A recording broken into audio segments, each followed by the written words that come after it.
Schools are set for yet more disruption after teaching unions failed to reach an agreement with the government. Good morning, it's 6 o'clock on Saturday, the 21st of January. This is Breakfast on GB News with Stephen and Ellie. Here are your top stories this morning. Well, the winter of discontent looks set to stretch into the spring, with teachers going ahead with a series of strikes in February and March after talks with the Department for Education came to nothing. But what about the impact for parents and pupils? As if the Prime Minister wasn't under enough pressure, he's been given a fixed penalty notice by Lancashire Police for failing to wear a seatbelt. It's the second time in a matter of months that Rishi Sunak has been fined for breaking the law. Is this another own goal for the government? And Sir Andy Murray is Britain's last man standing at the Australian Open, so can the Iron Scot with his metal hip make it through to the second week in Melbourne? He'll be back in action down under during the show. And as ever, you can join in any of our discussions this morning by emailing gbviews@gbnews.uk, or you can tweet us at GBNews. We do love to hear from you.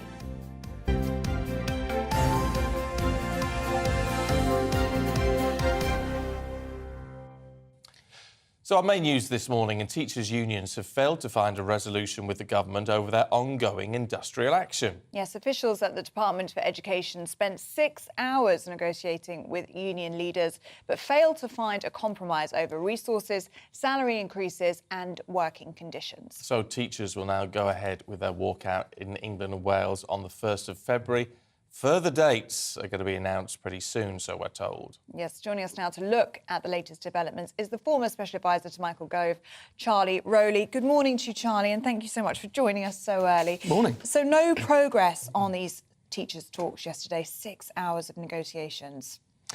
Yes, I think that'll be disappointing for parents right across the country who have already seen over the last 2 years their children's education disrupted because of COVID. The last thing anybody wants is to see further disruption, and that's obviously what the unions have balloted for and what will be happening. 6 hours is a very long time, and everybody would have hoped that there would have been progress, but it might not have been the case on this time round. But hopefully those conversations can continue, and we can find a resolution to ensure that pupils continue to get the education that they deserve. I mean, at least one thing you can say for the government on this, they are actually talking. They are meeting and talking. Well, I mean, obviously, some of the criticisms with, what they've been doing with nurses and what have you, is that they just haven't been talking enough. That is a criticism, and I think, people will have sympathy with the nurses and those on the front line of the NHS, again, because of what we've all seen through COVID, huge disruption, and it was doctors and nurses and ambulance workers and paramedics that all on the front line that were dealing with something that nobody had ever seen before in a global health crisis. So those conversations obviously do need to continue, but as you say, it's absolutely right that these discussions have taken place within the DFE, Department for Education, just as they're taking place for the Department of Transport, and everybody hopes that by the end of continued conversations, everybody can find a bit of compromise, given the economic situation that we all find ourselves in, and we can keep things going. Do you think a resolution can be found in terms of the teachers' strikes? Because, looking ahead to the 1st of February, it looks like a day of coordinated strike action. It's going to be a huge day of disruption across the country. But for parents and for pupils especially, there's going to be great concern about the teachers' strike because it, of course, impacts on a child's education. I think that's absolutely right. And I think, nobody wants to see a cynical, coordinated effort to bring this country to its knees through coordinated striking effort. I think everybody recognises the difficult economic situation we find ourselves in, which means that the government just can't afford above inflation pay increases, which is what some of the unions are asking for. I think what we're seeing in terms of the economy, progress being made, and we need to see that continue to get inflation down, halved by the end of this year, as the government has set out, to ensure that actually that helps with people with the cost of living, including teachers, doctors, nurses, rail workers, and the whole public sector. Can we talk about the government's credibility, which is I don't know how badly it's been affected by the seatbelt fine, right? But it certainly doesn't. The seatbelt fine doesn't help, does it? Well, what do you make of all of this? In that, how daft can you be? How do these things work? He said, what? Rishi Sunak will have had a SPAD, a special advisor, which is what you were, in the car, saying, let's do a video about where we're going and levelling up and all the rest of it. let's do a video. Oh, no, what will they have said? Oh, no, that's not right. Just whip your seatbelt off, Prime Minister. The angle isn't quite right. Will they have said something like that? Well, it's a fascinating question because I remember in a previous role, even before working for Michael, I was with Theresa May, and it was a lot of media and events and operational and logistical work that went into the role that I was doing. And look, it's unfortunate. The Prime Minister's apologised. He said he'll pay the fine. But I might be in a minority of one, but whether it's the Prime Minister or the Leader of the Opposition, you have to, I think, give them a little bit of leeway when you're going from event to event, from visit to visit. You're getting in and out of that car 6 or 7 times if you're doing a speech, then a visit to a factory, or then going to do a Q&A session, or then going to a local members event. You're in and out the whole time. And in between those visits, you are either taking phone calls, you're getting a briefing on the visit you're about to do, there might be an international call to make, or you're going to do a social media clip to tell the country and to tell the particular area that you're visiting why you're there, and talk about the success of what the government's delivering. Now, within all of that, he forgot to put a seatbelt on or failed to put a seatbelt on. Or took it off to film a clip. We'll never know, but I suspect it's probably more the former, I think, just because you're in and out of that car more than most. And as I say, I would give him a little bit of a break, just as I would, and I would apply that to the Leader of the Opposition or anybody that's in a high office because of the nature of the job and just the demands that they're under. But as I say, it wasn't right. He's admitted that. He's held his hands up. He's taken the fine and apologised, and I think the country can move on to talk about issues that really matter to people right across the country. Yes, but 2 police fines in a matter of months for now a sitting Prime Minister. I mean, at best, that is an open goal, isn't it, for the opposition? It's easy pickings. It is. It's embarrassing. Look, Rishi, who is a brilliant communicator, who I know has an effective communications team, they will be, kicking themselves this weekend, to be frank. But they'll bounce back next week. They'll come back stronger. It won't be an issue that dominates, I think, too many conversations over the breakfast table. And as I say, once the government gets back to dealing with the issues that really matter to people, that's when we'll see the success of why Rishi is the Prime Minister and why people continue to support him. I mean, I guess one thing that's been learnt, in a sense, from some of the mishmash around Boris Johnson is that, well, they've said, well, yes, clearly, there's been a breach of the law here. I mean, it's pretty obvious. It's on camera, right? It's been investigated. They've apologized. He's been made, given a PCN. He's apologised and paid it, right? So it's done and dusted. And I get what you're saying about it. It's almost tomorrow's chip paper, in a sense.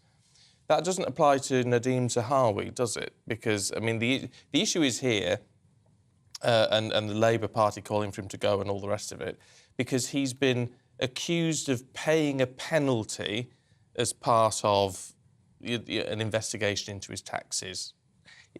What we don't know with this is that no one's saying a great deal about it, apart from his taxes are up to date, which is it doesn't really give us much of an answer, really, as to what has gone on. Is the way to clear this for Nadeem Zahawi to go to actually outlining what has gone on here? Well, I think you're right. He, has said that all of his taxes are paid up to date. He pays his taxes in the UK. I think this relates to a company that he founded even before he came into politics. Yeah. So it's been something that's YouGov, isn't it?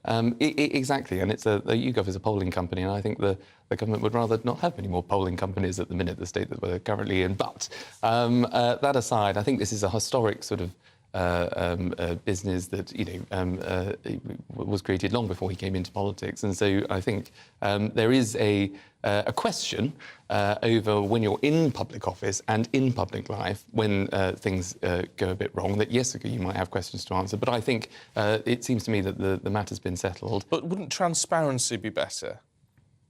Because I mean, like the Guardian's saying, he paid a 30% penalty. Right, so a penalty means you weren't up to date. Now he is.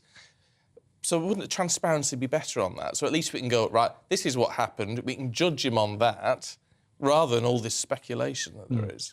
Well, I think he's been transparent in the sense that he's been very, very open, that he's paid his taxes in the He's UK, up to date now. and he's up to date. And you know, there might have been a dispute that goes on between the company and HMRC. I don't think that's unusual in a sense if you're self-employed or if you are a big company where you have taxes, that you will go through your accountants, you'll have conversations with HMRC. I think what people want to know is that his taxes are up to date, they're fully paid in the UK, and that the matter is closed. Yeah. Charlie Rowley, thank you very much. You're back with us in the next hour, aren't you? Yeah. So, God, we're in a right state this morning. We Losing are. our voices, coughing. You're as well to keep your distance, Charlie, down there, to be perfectly honest. But he's coming back, so don't send him away. No, don't send him away. Also, I mean, some of those, Charlie, it's a bit unfair throwing some of the really tough questions at you in a sense, because you're not a politician, but we are talking to the Deputy Prime Minister later on in the programme, so some of those points we'll put to him. We'll see if what he has to say about it all. There's a lot to cover today, isn't there? There is. So let's bring you up to date with what else is going on today.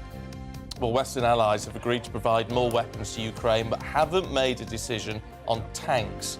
About 50 nations met in Germany yesterday. Pressure on Berlin to send its Leopard tanks, which are seen as the most suitable for Ukraine. And meanwhile, the United States decided not to provide its Abrams tanks to Ukraine. The Minister for Women and Equality says gender self-identification puts women and girls at risk. In the interview with The Times, Kemi Badenoch said sexual predators will exploit any system that allows self-identification. Her comments come after the UK government blocked the Scottish legislation to reform the gender recognition process. Just on that one, actually, can we... I'll cause problems for the director. I just think it's important to point out that Kemi Badenoch has said in all of this, there you go, good old Sebastian, thank you. I said the law must not conflate trans people with predators.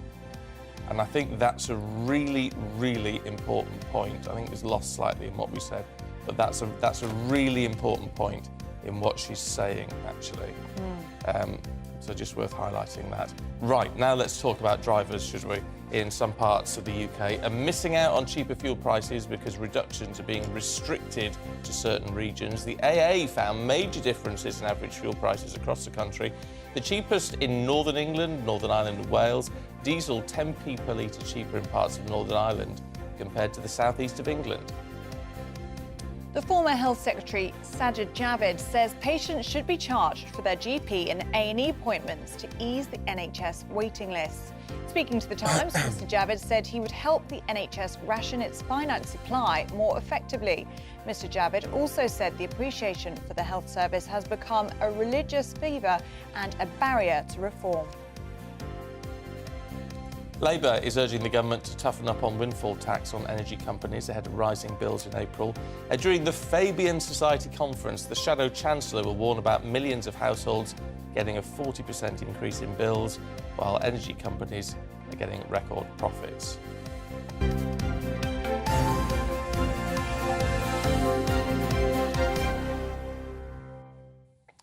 I'm just going to use this point, being on camera, this is most unorthodox, to ask our floor manager to get me another cup of tea with 2 sugars, please, because I'm actually going really hypo right now. Yeah. That means my blood sugars... Let's get a sugary tea My blood sugars here, are falling please. through the floor, so my vision is actually going a bit spotty. So Well, shall I read this then? I'll read this. Yes, we'll get you a thank you. sugary tea in here. Thank Now, you. Dublin has seen a huge shift in its adult population, with over 70,000 immigrants in 2022 alone.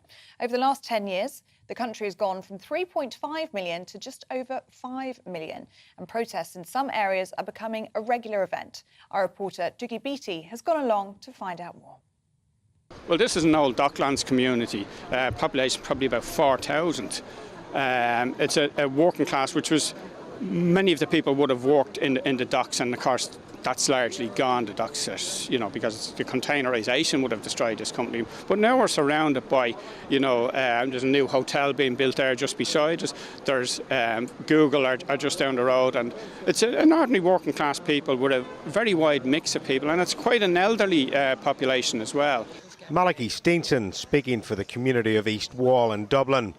And they're on the march to protest about the amount of immigrants coming into their community, where housing is already desperately short. We have a huge housing crisis. We have a population of 5.5 million, which has increased over the past 15 to 20 years from 3.5 million. These are people who are coming in, by and large from the UK, coming in, having spent many years there and haven't achieved asylum there, or are afraid of the Rwanda policy coming in and they'll be moved off to be processed in Rwanda. So they're coming in here. These protests are being called right-wing, and the people here are very keen to explain that that's not the case. We are ordinary people, ordinary workers in a working class community here who have come out to say, not that we're opposed to refugees, not that we're opposed to asylum seekers, but if somebody's coming in as an economic migrant, then they're an economic migrant. Let them come in through the ordinary visa process. That's all very well saying that, but Irish used to be the economic migrants around the world. We were, and we went as economic migrants, not as asylum seekers, and we went to America, Canada, and right throughout the world, and we worked. And you went in, if you went to America, you stayed with family members or somebody you knew or somebody who knew somebody else, and you got a job and you worked. You didn't go in and get put up in a hotel or an office block. And, you know, today our children are having to emigrate because they can't afford to live here. So it seems to be incredible that our government is forcing our young people to emigrate and at the same time saying we've an open door to everybody else that's coming in. There's something fundamentally wrong with a society that does that. It's the middle of rush hour in Dublin, and these protesters have managed to basically stop traffic. People here trying to get home will have to wait a while these protests go ahead. Feelings are running high, and it's across a wide section of society. They're not refugees. Rodrigo Gorman, the minister, is encouraging them to come all over the world, and they're coming, and we'll have no country left. There is racism in Ireland, but it's against the indigenous Irish people. We can't be putting up with this. We have our own Irish homeless people, and they're not getting the support they need. They're living in tents. While the traffic comes to a standstill, protests are gathering momentum, and at some stage public representatives will have to address the situation. Dougie BD, GB News, Dublin. Well, don't go anywhere, because coming up next we're going to be asking why our coughs and colds seem to be lasting a lot longer than usual. Find out in a couple of minutes. Hello, a very good morning to you. I'm Aidan McGivern from the Met Office. It's a freezing start out there for many of us, a widespread frost, fog patches as well, but dry for the vast majority, with some more sunshine to come for England and Wales. However, a change is on the way for Scotland and Northern Ireland. That change has already started taking place overnight. These weather fronts moving in from the west, bringing milder air, but also, well, increasing the wind, picking up some rainfall, and leading to a generally breezy and damp day in the northwest. Those outbreaks of rain pushing into eastern Scotland, southern Scotland during the morning. The fog in central and southern parts of the UK slow to clear, but eventually once they do clear, beautiful spells of sunshine once again for much of England and Wales. 5, 6, 7 Celsius, similar to Friday's temperatures. But for Scotland and Northern Ireland, well, it's turning increasingly windy, and with the cloud, the wind, the spells of mainly light rain, it's going to feel quite cold, even if temperatures are technically higher than they have been for the last few days. Gales around some western and northern exposed coastal areas in Scotland, and then heavier and more persistent rain arriving during the night tonight. But with the cloud also edging further eastwards overnight, it's a frost-free start for Western England, for Wales, for Scotland and Northern Ireland, even if it is a breezy, cloudy and, in places, damp start to the day. A complete contrast for the East Midlands, East Anglia, the southeast of England. Here, frost and fog once again. But once the fog clears, plenty of sunshine actually towards the southeast. It's another chilly day, 3 or 4 Celsius typically, whilst across the rest of the UK, well, the further northwest you are, the milder it will be. 10, 11 Celsius possible for parts of Northern Ireland and western Scotland. Further outbreaks of rain at times, mainly across the north of the UK, increasingly cloudy elsewhere, but we keep the relatively chilly air in the southeast.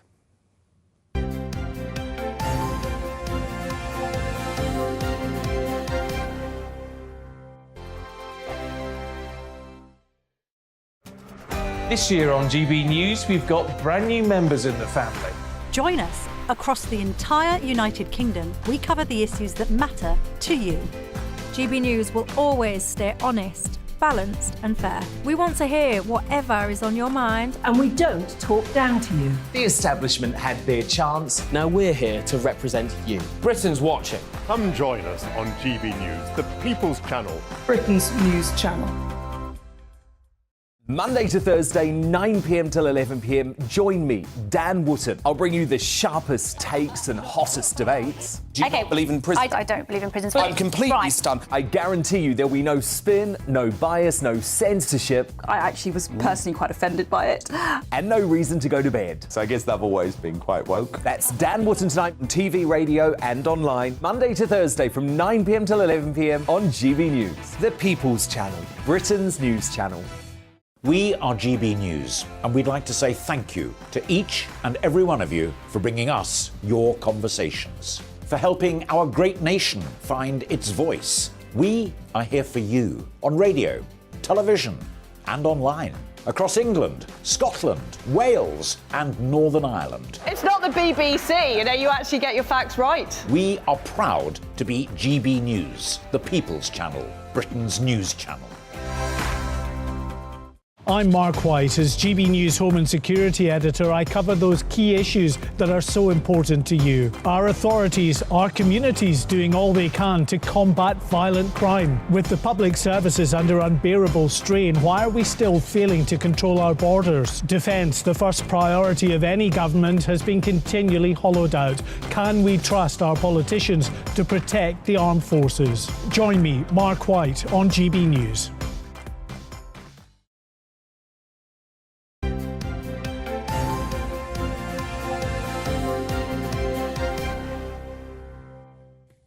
Welcome back. You are watching and listening to Breakfast with Stephen and Ellie. Now, for those of us who've got coughs and colds that aren't going away so quickly, it could be because you're picking up one infection after another. That's according to one GP anyway. Yes, the chairwoman of the Royal College of GPs, Professor Camilla Hawthorne, says doctors have detected a series of respiratory infections lasting longer than usual.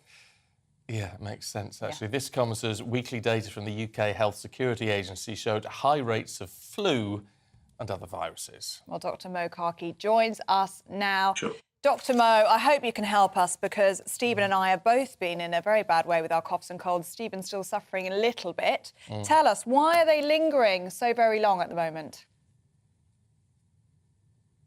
Yeah, it's been a tough time for everyone, hasn't it, been this winter? Yeah, good morning. I mean, I think essentially what's been happening is that we have been isolated. We've been away from people for a couple of winters now, and we haven't really built up that immunity we normally have.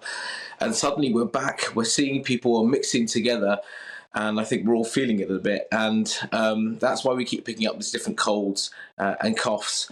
Now, the main thing really to say here is it's very common to be picking up lots of coughs and colds, especially at this time. It's colder, we're mixing more, and again, our immunity is not so strong.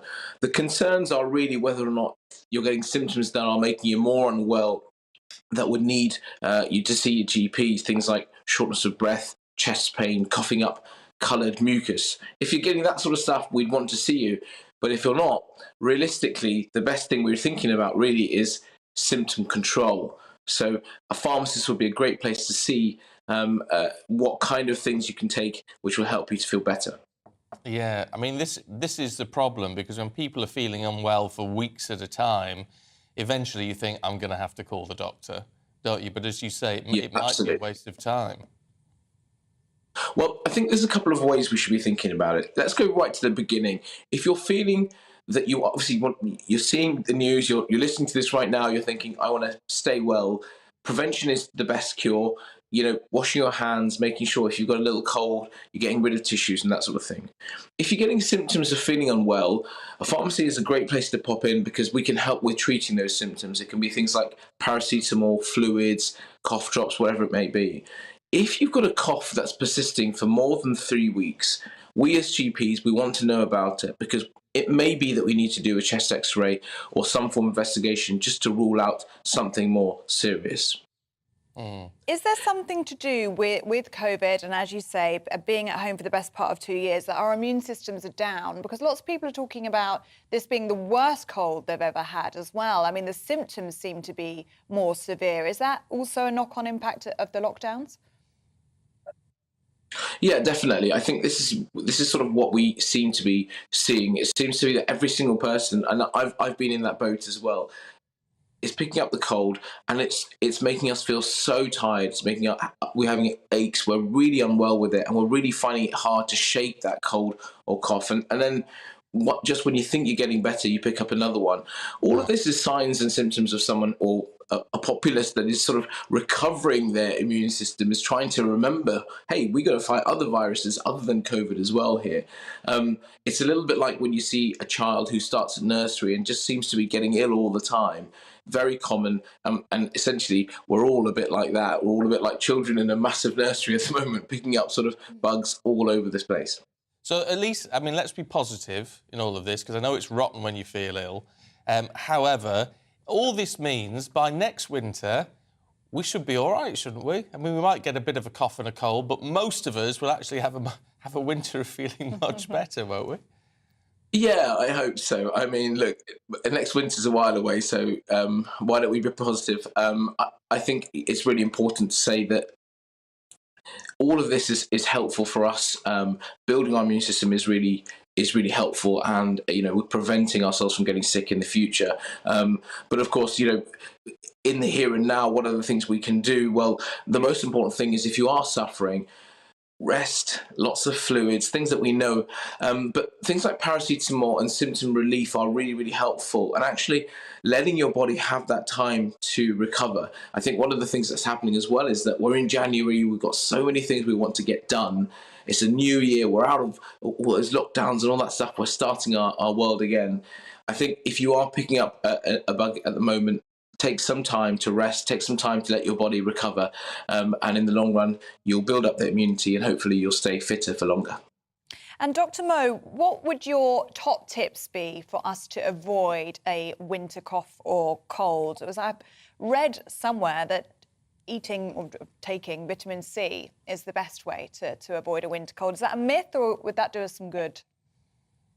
Well, there's a couple of things that I recommend. Now, the challenge sometimes is that evidence fluctuates. Sometimes evidence is very strong, sometimes evidence states against it. But vitamin C has an effect on our body in terms of boosting our immune system, in terms of reducing the number of days that you can get a cold in some studies. So I find that vitamin C is really important to take every day. I take it, and I think that you can reduce your cold by, say, a day. Making sure things like your vitamin D level is good as well. Now, vitamin D has a huge impact across lots of things in the body. Get a check from your GP if you haven't had one before. But we all know there's little sunshine. We're working at home. We're working inside it. So vitamin D, really good for your immune system. And things like zinc and probiotics tend to have a good effect as well. And these are, again, things that we can pick up over the counter. I take this regularly, and there's evidence that shows that zinc will reduce your infection by a day as well. Now, that might not sound like a lot, but hey, reducing your infection, reducing the symptoms by even a day for everyone is actually quite important, given how busy we all are. So I think these are really important. Hand hygiene, washing your hands, disposing of tissues, really, really important, especially when we're in public spaces. And keeping well hydrated, drinking lots of water is really important as well, to keep our body and our blood circulation pumped and ready to fight infection. Dr. Mo Kaki, if it's good enough for you, it's good enough for us. We're going to get some vitamin C and vitamin D in here, I think. Thank you very much. Good to see you. That's Dr. Mo Kaki. He's a GP in North London. There you go. Loads of you getting in touch. Thank you very much indeed. About the seatbelt and Rishi's fine. This is an interesting one from Tony, who says, let's not make this a big deal. How many times do we watch documentaries of the police force doing an excellent job chasing cars and not wearing seatbelts? Well, we see it all the time, Tony, but that's because police officers, by law, do not have to wear seatbelts. Yes, yeah. Which seems very odd, doesn't it? But they don't. They're not legally obliged to, and it's so they can get in and out of cars very quickly when they need to. And you would think, as a Prime Minister, Rishi Sunak could have that as an appeal, could he not, in his back pocket, just to say, it's for security reasons, he needs to be able to get in and out of a vehicle very quickly? I suspect he could have used that to get away with this. However, the fact he hasn't chosen to do that, I think is, or at least not to argue that point, I think it actually works in his favour because he's just going, rather than make a big deal out of it, hands up and let's just move on. Maybe that's a better look, yes. And Keith says, most, if not all, cars have an audible alarm when you sit in the car to remind you to belt up. And that is what is interesting about all of this, isn't it? Like you say... But it's normally just in the front seats. Oh, I see. And he was in the back. But it's how does this happen? 'Cause you'd think the SPAD or the parliamentary assistant would say, look, you need to put your belt on before we do this video, so... That's it. It's a lack of joined-up thinking there. They should have realised this would be an issue. Yeah. Let us know what you think, though. Do you care? Does it matter? Let us know. Well, as I said to you, how many people, if you get in a taxi, any taxi, but particularly if you're in London and you're getting a black cab, do you put a seatbelt on? Because you should do, and I've never met anyone who has done. No, it's a good point. So we're all guilty. I've done it. I do it all the time. So we're all guilty, actually. We'll have to all be slapped with £100 fines. So we've got to be very careful at throwing stones, people in glass houses and all that. All of that, yeah. Let us know what you think. gbviews@gbnews.uk.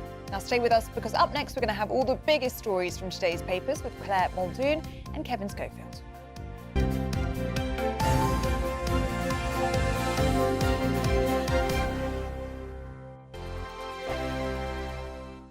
Monday to Thursday nights on GB News. At 6, it's Dubes & Co. 7 o'clock, Farage. At 8, join Mark Stein. And at 9, Dan Wootton Tonight, followed by Headliners. On TV, radio and online. This is GB News. We are GB News, the People's Channel. Why not take us home with you by visiting the GB News shop at gbnews.store. You'll find all the official merchandise, a really good present actually for yourself, your friends or your family. We ship across the UK mainland at no extra cost. GB News, the People's Channel. Here on GB News Live, we'll be keeping you in the picture, finding out what's happening across the country and finding out why it matters to you. We'll have the facts fast with our team of reporters and specialist correspondents. Wherever it's happening, we'll be there from 12 noon on TV, radio and online. GB News, the People's Channel, Britain's news channel. Monday to Thursday on GB News, it's Bev Turner Today from 10 a.m. We're going to be here for you, our GB News family, to keep you up to date, but also make you smile. The guy went from puberty to adultery. And I can't wait to bring a few of my own opinions. I have no time for cultural totalitarianism. We'll engage in passionate, but always polite debate, with your thoughts and opinions at the centre of it all. Only on GB News, the People's Channel, Britain's news channel. Hi there, it's Stephen and Anne. At breakfast from 6 a.m, you'll always be caught up with everything you need to know, the latest headlines, opinions and debates. We'll bring you the good news and the bad, but most of all, we're here for you. Remember, send in your views and let us know what you would like us to talk about. That's because we're your news channel. And every morning at 6 a.m, it's breakfast on GB News.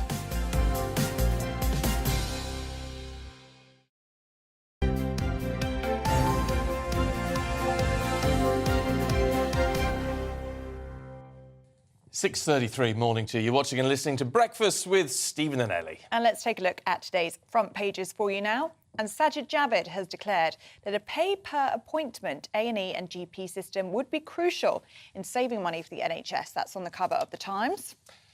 Labour has a woman problem, says one of Keir Starmer's female MPs. That's on the front of the Mail this morning. Keep children at home during teaching strikes. That's the warning on the cover of The Eye after teachers across the country voted to strike in February and in March. The Express warning that high street banks could be obsolete by 2027, which is a sort of very specific date to choose, isn't it, as branches are closing across the country. Holidays are receiving a boost, says The Telegraph, after EU delays its fingerprint checks for arriving holidaymakers. Another fine mess for Sunak graces the cover of the Mirror after he was fined for being driven without a seatbelt. The Sun is talking about Charles's underwear this morning. That's King Charles. He's been told to break the tradition of wearing silk breeches. Silk breeches? A bit different, isn't it? Well, that's a thought. Also, has the key to eternal youth been found? You only have to look at me to know it has. The Star thinks so, running the story that sound therapy could reverse signs of ageing. Oh, now I need to read that then, because I have actually booked me and my better half in for what they call a gong bath. A what? You do great things. On Sunday. So gong. So you go. My sister-in-law told me about it and said it's really just relaxing. You go and someone plays one of those gongs where you just gong, like that. Yeah, and you lie there for an hour and you just get surrounded by the sound, and apparently you come out feeling amazing. So we're going to try it on Sunday night, 6 p.m. And you might come back looking like 18 years old or something. Oh, let us know how that goes. Do a video for us. That'd be great. Yeah. Be nice to do just before I turn 50. It'd be nice to then reverse the turn clock. back the clock 30 years. Yeah, lovely. Well, Love me, brilliant. You always do fun things. Yeah, well, you've got to try and do interesting things, haven't you? It's not expensive. Right, should we do some work? Time to go through the papers now. And joining us this morning is broadcaster and journalist Claire Muldoon and the political editor of HuffPost UK, Kevin Schofield. Good morning to both of you. Very happy to have you both with us. Claire, should we start with you? And parents are being told to keep their children at home. This is the front page. Yeah, the front page of the Eye. Keep rather children than at home. rather than send them up the chimneys when there's During a school strike. strikes, head teachers tell parents. But the reason they're doing this is because they say it's a management issue, because under striking laws in the UK, if you are going on strike, you don't actually have to inform your employer.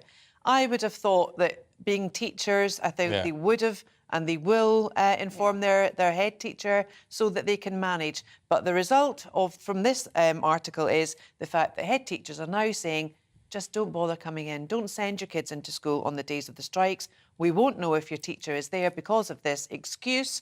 So therefore, just keep them at home. I think that's an absolute travesty. Why? I think it's because they've been at home for so long during the pandemic. But what are they meant to do? Well, they can manage children. They can get supply teachers in, or they could amalgamate the classes, or at least there could be work there. But the absolute problem this is going to present for parents who are working, don't send your child to school. I mean, the children are there to learn. OK, I think this is an absolute travesty because they're not learning. But what we got in the 80s, when there was a lot of teachers' strikes, was you went to. I remember we used to love it. Turn up at school and they had a big sheet of slips, and they used to sign everyone's name and give you a slip to say your teacher's on strike. Yeah. Now go home. So we all just were wandering around the town all day. Well, no, but I mean they can. There's facilities there. Do that. Well, yeah, in Scotland there was a lot in the 80s there as were. well. There were a lot of teacher strikes, and as a kid, it's great. It's You've fab, got a day off school. That wasn't in the back of a pandemic, Kevin. No, exactly. But what I'm saying is that this is why I think these strikes are potentially will be the most disruptive of all the strikes that are going on, because the knock-on effect for parents, and you don't appreciate it until you're a parent yourself. Yep. God, you've got to find childcare or some sort of alternative thing, or you stay off work yourself, and a lot of people don't get paid if they don't go to work. Yep. So I think and a lot of parents aren't members of union here. because they won't be have the ability to strike or wake up one day and went, I don't actually fancy this today. I'm going on strike. I'm stopping being a parent. You can't do that. You still have the parents, you still have the children that you need to educate and look after. I was talking to the National Education Union this week, so I was out reporting on it, and I didn't realise that there's no onus on the teacher to set work during a strike, which makes sense because you're striking. But so during the pandemic, you obviously had work set for you that the parents could then deliver to their children, but during a strike, they don't have to do that. So the parents have to find the resources in order to do the teaching. But then they also said this isn't just about pay, this is about retention of staff and even attracting them in the first place, because at the moment a teacher's salary, teacher's lifestyle, the working conditions, it's not attractive. Well, but what is it? They say that about GPs as well. That's why there's the less amount of GPs that we need. They're not hitting the targets because they're not accessible. They're not attractive jobs. I mean, for heaven's sake, how much of a job do you need to be attracted to it before you do it? These are standard jobs. These are really important jobs. I think the trouble with teachers is there's not enough importance based on the fact of how much they actually do. They are social workers, they are feeders, they are educators, they are parents in some cases. They do an awful lot in regards to under the umbrella of teaching. So, that's a separate issue. So do you think they should be paid more? I think realistically, yes, they should, because especially in London, you can't attract and you can't keep the retention. What we're talking about, you can't keep them because they can't afford to live. And then yes, but what I don't get is you seem to be against the strikes, but saying, well, they deserve what they're asking for. Well, I haven't actually looked into how much they are asking for, and I don't know how long it's been since they've actually had a pay increase. What I don't like is the fact of teachers going on strike. In the 80s, we had the EIS and another union, and the Head Teachers Union, and the Head Teachers Union very rarely went on strike, so therefore there was enough other staff to look after us as children. But here, the staff, I think it's a mismanagement for the head teacher just to come out and say, no, just don't bother sending your kid to school. Yeah. They got a 5%, just to clarify on that one, only because I did it this week. 5% pay rise in 2022, which they say isn't in line with inflation. And at the moment, any pay rise comes out of a pre-existing school budget. If you're paying your teachers more, it essentially means schools have lost their budget. Schools don't have the money. Yeah, and it basically means you don't get a classroom assistant that year or something. We didn't like have that. assistants. Mind you, we'd never had classroom assistants. No.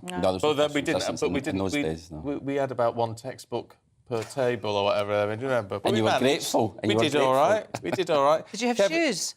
Oh, I had shoes. Yeah, we had shoes. There was a shoe factory near us, so we used to get shoes. Good.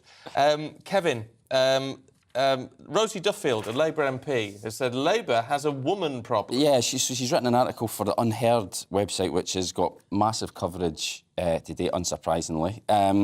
Rosie Duffield is an interesting MP in that she's been, I would say, rather estranged from the Labour Party for quite some time. She's been at odds with, not just with Keir Starmer, Jeremy Corbyn. She wasn't a fan of Jeremy Corbyn. She came in for a lot of abuse then as well. So this isn't a new thing. But what's brought to a head this time is the whole gender ID debate. Obviously, it was in the Commons during the week because the UK government has decided to block this law in Scotland, which was hugely controversial. And it exposed the divisions in all the parties, really, but particularly, I think it's difficult for Labour. And I think this just demonstrates it. I think when she was giving her contribution to the debate, she was being shouted down. She wasn't the only female MP to be shouted down by male MPs, it has to be said. But she's written this piece, and, you know, it's quite astonishing. And it's come at a time when Keir Starmer is desperate not to scare the horses. Labour are miles in front in the polls. We're less than 2 years from an election. They just want things to be calm and uncontroversial. But I mean, the problem is, on this whole issue, Rosie Duffield's got made some pretty strong anti-trans comments, hasn't she? So is she pushing an agenda here? Well, I mean, she definitely has her views. And the difficulty there, I think, for Labour is that Labour don't really seem to have a hard and fast position on this issue. They're even split between Keir Starmer and the Scottish Labour Party because they voted for these changes in Scotland, albeit with maybe some caveats. But now down here, Labour are desperate not to be pinned down to any position. And Rosie Duffield's come out and saying, well, look, this is my position and I'm being pilloried for it. And now I don't feel at home, really, in the Labour Party. And it's not the type of headlines that Keir Starmer wants to see when, as I say, he's trying not to her narrative is very powerful because she explains in that Unheard article the fact that she's left an abusive relationship with her ex-partner, and she actually akins the same feeling that she has when she was going through that relationship to the relationship she has with the party. That she, don't forget, there was a very strong Conservative majority that she managed to overturn in Canterbury, I think, is her constituency. And what she did was she liked a tweet from someone else saying about the biological difference between men and women, and that's what kicked the whole thing off. I don't think particularly she is anti-trans. I wouldn't say she comes out as being anti-trans because she puts very much value on every single human being. She might not like the agenda that's been pushed by some camps within the transgender community, but she is there to be an advocate for the people that have elected her, and therefore, surely, as a member of the Labour Party, of which there are more women MPs in the Labour Party than any other in the House of Commons, surely she should have an arm of support from somewhere in the party. and yet she's saying that she doesn't.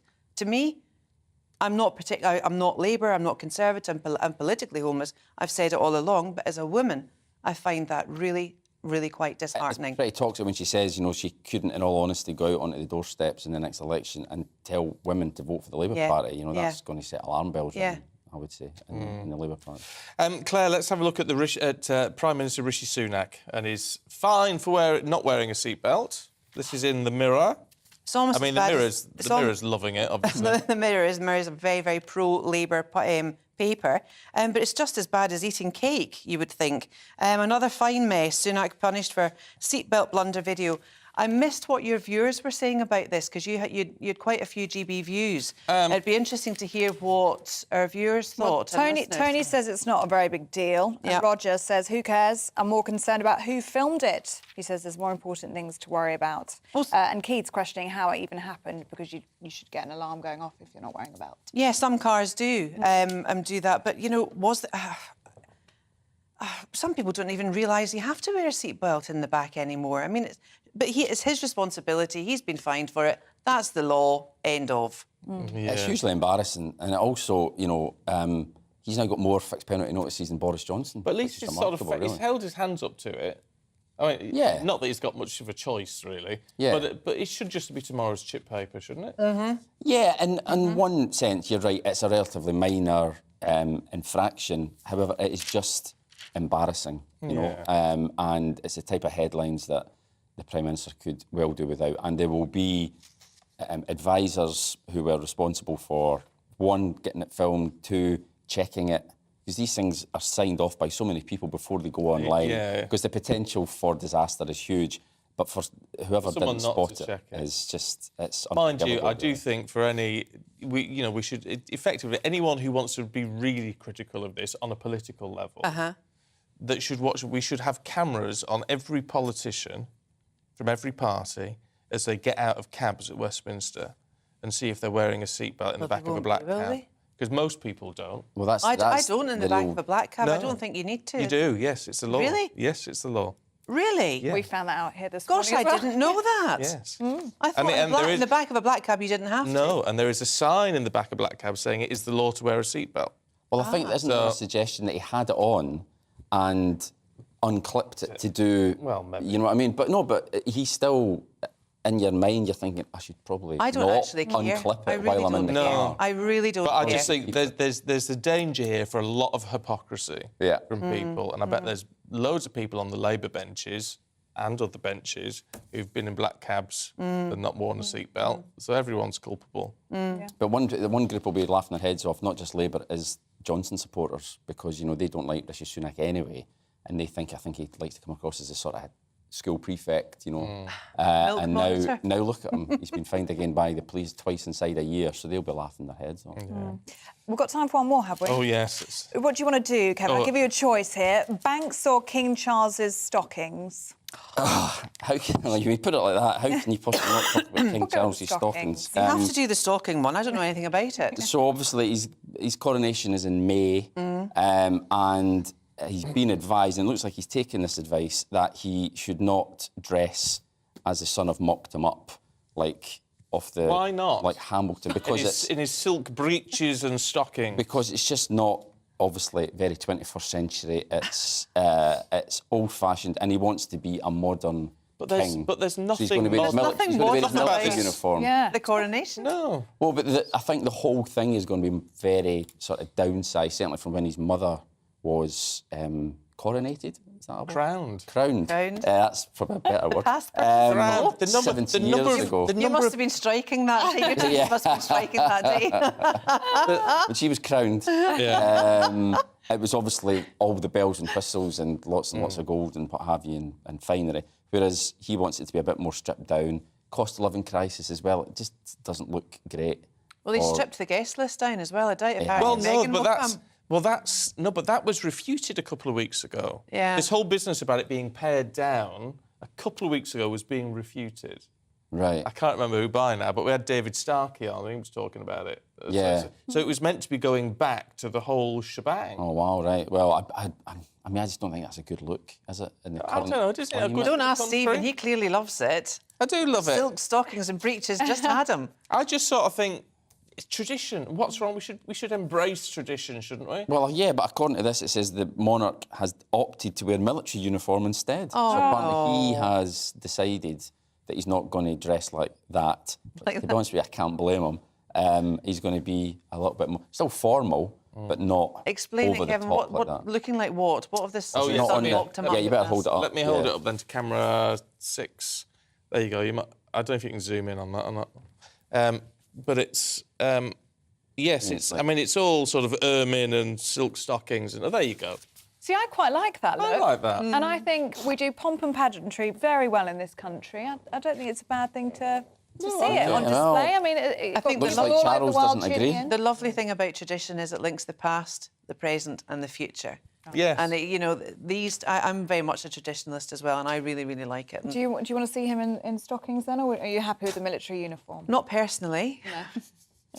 But when the time comes for him to be crowned at the coronation, I agree. Yeah. Oh, well, there you go. Your Being thoughts told on that? Being told it's time, enough Yes. on the stockings, apparently. Yes. So Kevin you two said. can go now. Thank you very much indeed. We'll see you a little bit later on. Now, have you ever heard birds singing first thing in the morning? Well, of course you had. And thought to yourself, this is going to be a good day. But it turns out you're not alone. I love it. The older I get, the more I love it. A new study has shown that, well, it's not just bird watching, but listening to birds can be very good for our mental health, apparently. And I tell you what I love, it's just starting at my house now, is, well, the dawn chorus, but blackbirds, particularly, because when blackbirds sing, they only sing for a couple of months of a year. It's so beautiful. It's proper song.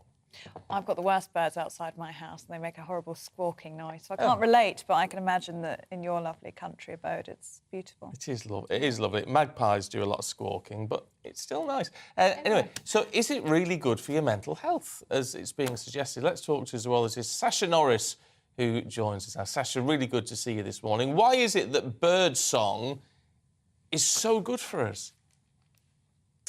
Yeah, so the first thing to say is, excuse me, I've got a bit of a sore throat, so apologise for my voice. We all do, don't worry. The first thing to say about this research is that this is not a new field of study. So it falls under the umbrella of evolutionary medicine. So looking at human beings as animals and what is good for us in terms of our evolutionary history. And we know that being in nature is really important for our well-being. So, for example, studies have shown that people in hospital beds that can see a view of a tree out of their hospital window recover more quickly and more convincingly than people that, say, can see a brick wall. Human beings driving through countryside are calmer, have lower blood pressure than people driving in urban scapes. And children playing in a natural playground play more creative and less aggressive games. So the research isn't kind of completely new, but what's interesting about this study is it's looking at a very particular activity, which is bird watching, and showing that people benefit from it, and actually that people are 70% happier when they can hear birds singing. And this isn't entirely surprising because, of course, we evolved, like, so if we've lived as a species, as the human animal, for most of our evolutionary history, millions of years in nature, and a bird singing is indicative of a healthy ecosystem where we could flourish and survive. So we're drawn to natural settings where we can feel like we are appropriate to our lives, really. It is so interesting, isn't it, how we've evolved many of us into urban environments, but really it is nature that calls us, and it's nature that has such a calming effect on us even now. Yeah, I mean, we kind of, with our sort of, obsession with screens and computers and video games and our kind of completely technologized lives, it's easy to forget that we are fundamentally animals, and that our neurology, our brains are sort of programmed for nature. So if you took, one study I read was, if you took a child that was born 300,000 years ago on the African plains in the savannah, in a completely natural setting as essentially a wild animal that humans are, even though we've created this very artificial environment for ourselves. If you took that child and teleported them in time to modern to the modern day, they could grow up to be an accountant. So essentially, we haven't changed our brains, our physiology, what we are as an animal hasn't changed, even though our environment has completely changed. So being attracted to and enjoying and benefiting from nature's, natural for us. And also, I think the important thing that's coming out of this study is, first of all, really important to conserve ecosystems so that humans can benefit from them. But also, perhaps this should be a first line of approach when looking at treating mental health illnesses, which, of course, we are in an epidemic of, mental health problems in the Western world. Sasha, really good to see you this morning. Thank you for that. And if you're just tuning in, I've just found this on. So there you go. A bit of Blackbird song to make you feel a little bit better this morning. That is lovely, actually. Gorgeous. I love lovely. it. Sasha, Thank you for having me. Thank you, Sasha. Thank now you. I Can't stop it. There you go. Now, looking ahead to later this weekend, and Gloria De Piero has another exclusive interview in her Real Me show as politicians battle over the topic of self-identification. Gloria sat down with Conservative MP Jackie Doyle-Price. I think the whole debate about self-ID isn't centring women enough. There is a conflict of rights here, and we need to have tools for managing that. And at the moment, it's too much about rhetoric and talk of rights. And again, women come second place in all of these things. It's centering the men who are choosing to identify as women and not the women themselves. Well, you can watch the full interview on GB News' show, Gloria Meets, where you'll find out who the person behind the politician is. That's every Sunday at 6 p.m. Now, let's have a look at the weather for you. Hello, a very good morning to you. I'm Aidan McGivern from the Met Office. It's a freezing start out there for many of us, a widespread frost, fog patches as well, but dry for the vast majority, with some more sunshine to come for England and Wales. However, a change is on the way for Scotland and Northern Ireland. That change has already started taking place overnight. These weather fronts moving in from the west, bringing milder air, but also, well, increasing the wind, picking up some rainfall, and leading to a generally breezy and damp day in the northwest. Those outbreaks of rain pushing into eastern Scotland, southern Scotland during the morning. The fog in central and southern parts of the UK slow to clear, but eventually, once they do clear, beautiful spells of sunshine once again for much of England and Wales. 5, 6, 7 Celsius, similar to Friday's temperatures. But for Scotland and Northern Ireland, well, it's turning increasingly windy, and with the cloud, the wind, the spells of mainly light rain, it's going to feel quite cold, even if temperatures are technically higher than they have been for the last few days. Gales around some western and northern exposed coastal areas in Scotland, and then heavier and more persistent rain arriving during the night tonight.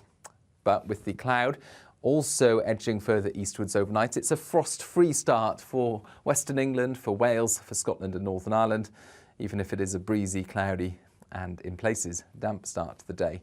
A complete contrast for the East Midlands, East Anglia, the southeast of England. Here, frost and fog once again. But once the fog clears, plenty of sunshine actually towards the southeast. It's another chilly day, 3 or 4 Celsius typically, whilst across the rest of the UK, well, the further northwest you are, the milder it will be. 10, 11 Celsius possible for parts of Northern Ireland and Western Scotland. Further outbreaks of rain at times, mainly across the north of the UK, increasingly cloudy elsewhere, but we keep the relatively chilly air in the southeast.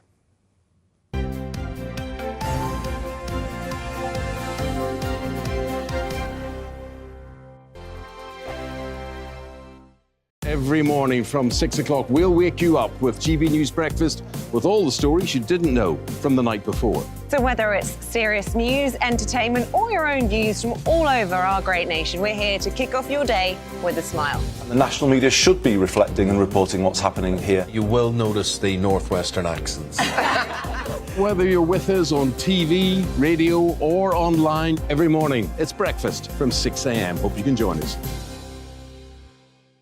We are GB News, right across the nation. You can get us on television, on radio, on digital. We're absolutely everywhere. Amazing! You see, amazing! You remind me of me in the European Parliament. But here's the most important bit. We are not part of the mainstream establishment. We think and speak just like you do. We are the People's Channel. Magnificent. That's really, really thoughtful. Come and join us on GB News, the People's News Channel.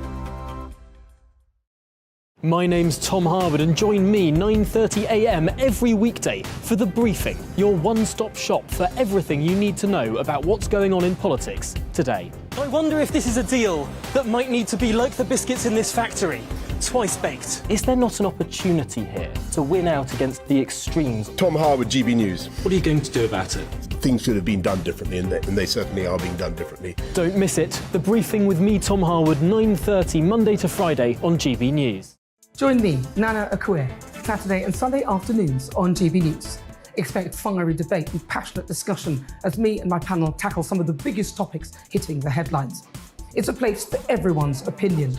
No one gets cancelled, but no one gets an easy ride. Oh, she's on it today! Be ready for conversations that are fierce, frank, and of course, fun. Every Saturday and Sunday afternoon from 4 p.m. on GB News, the People's Channel.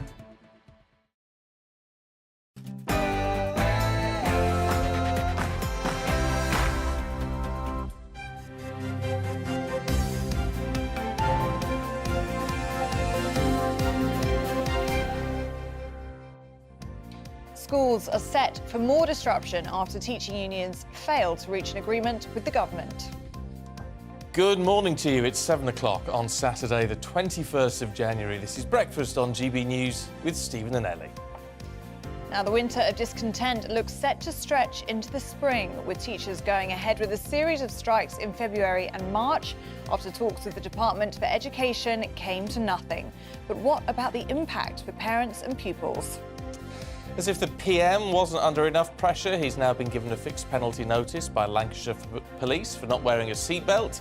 It's the second time in a matter of months that Rishi Sunak has been fined. Is this another own goal for the government? And Sir Andy Murray is Britain's last man standing at the Australian Open. Can the Iron Scot and his metal hip make it through to the second week in Melbourne? We'll be back in action down under during the show.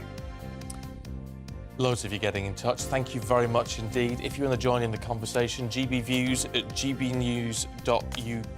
We're going to run through a load of those in just a moment, including one from Gillian, which has melted my heart a little bit this morning. But you can join in the conversation anytime you like.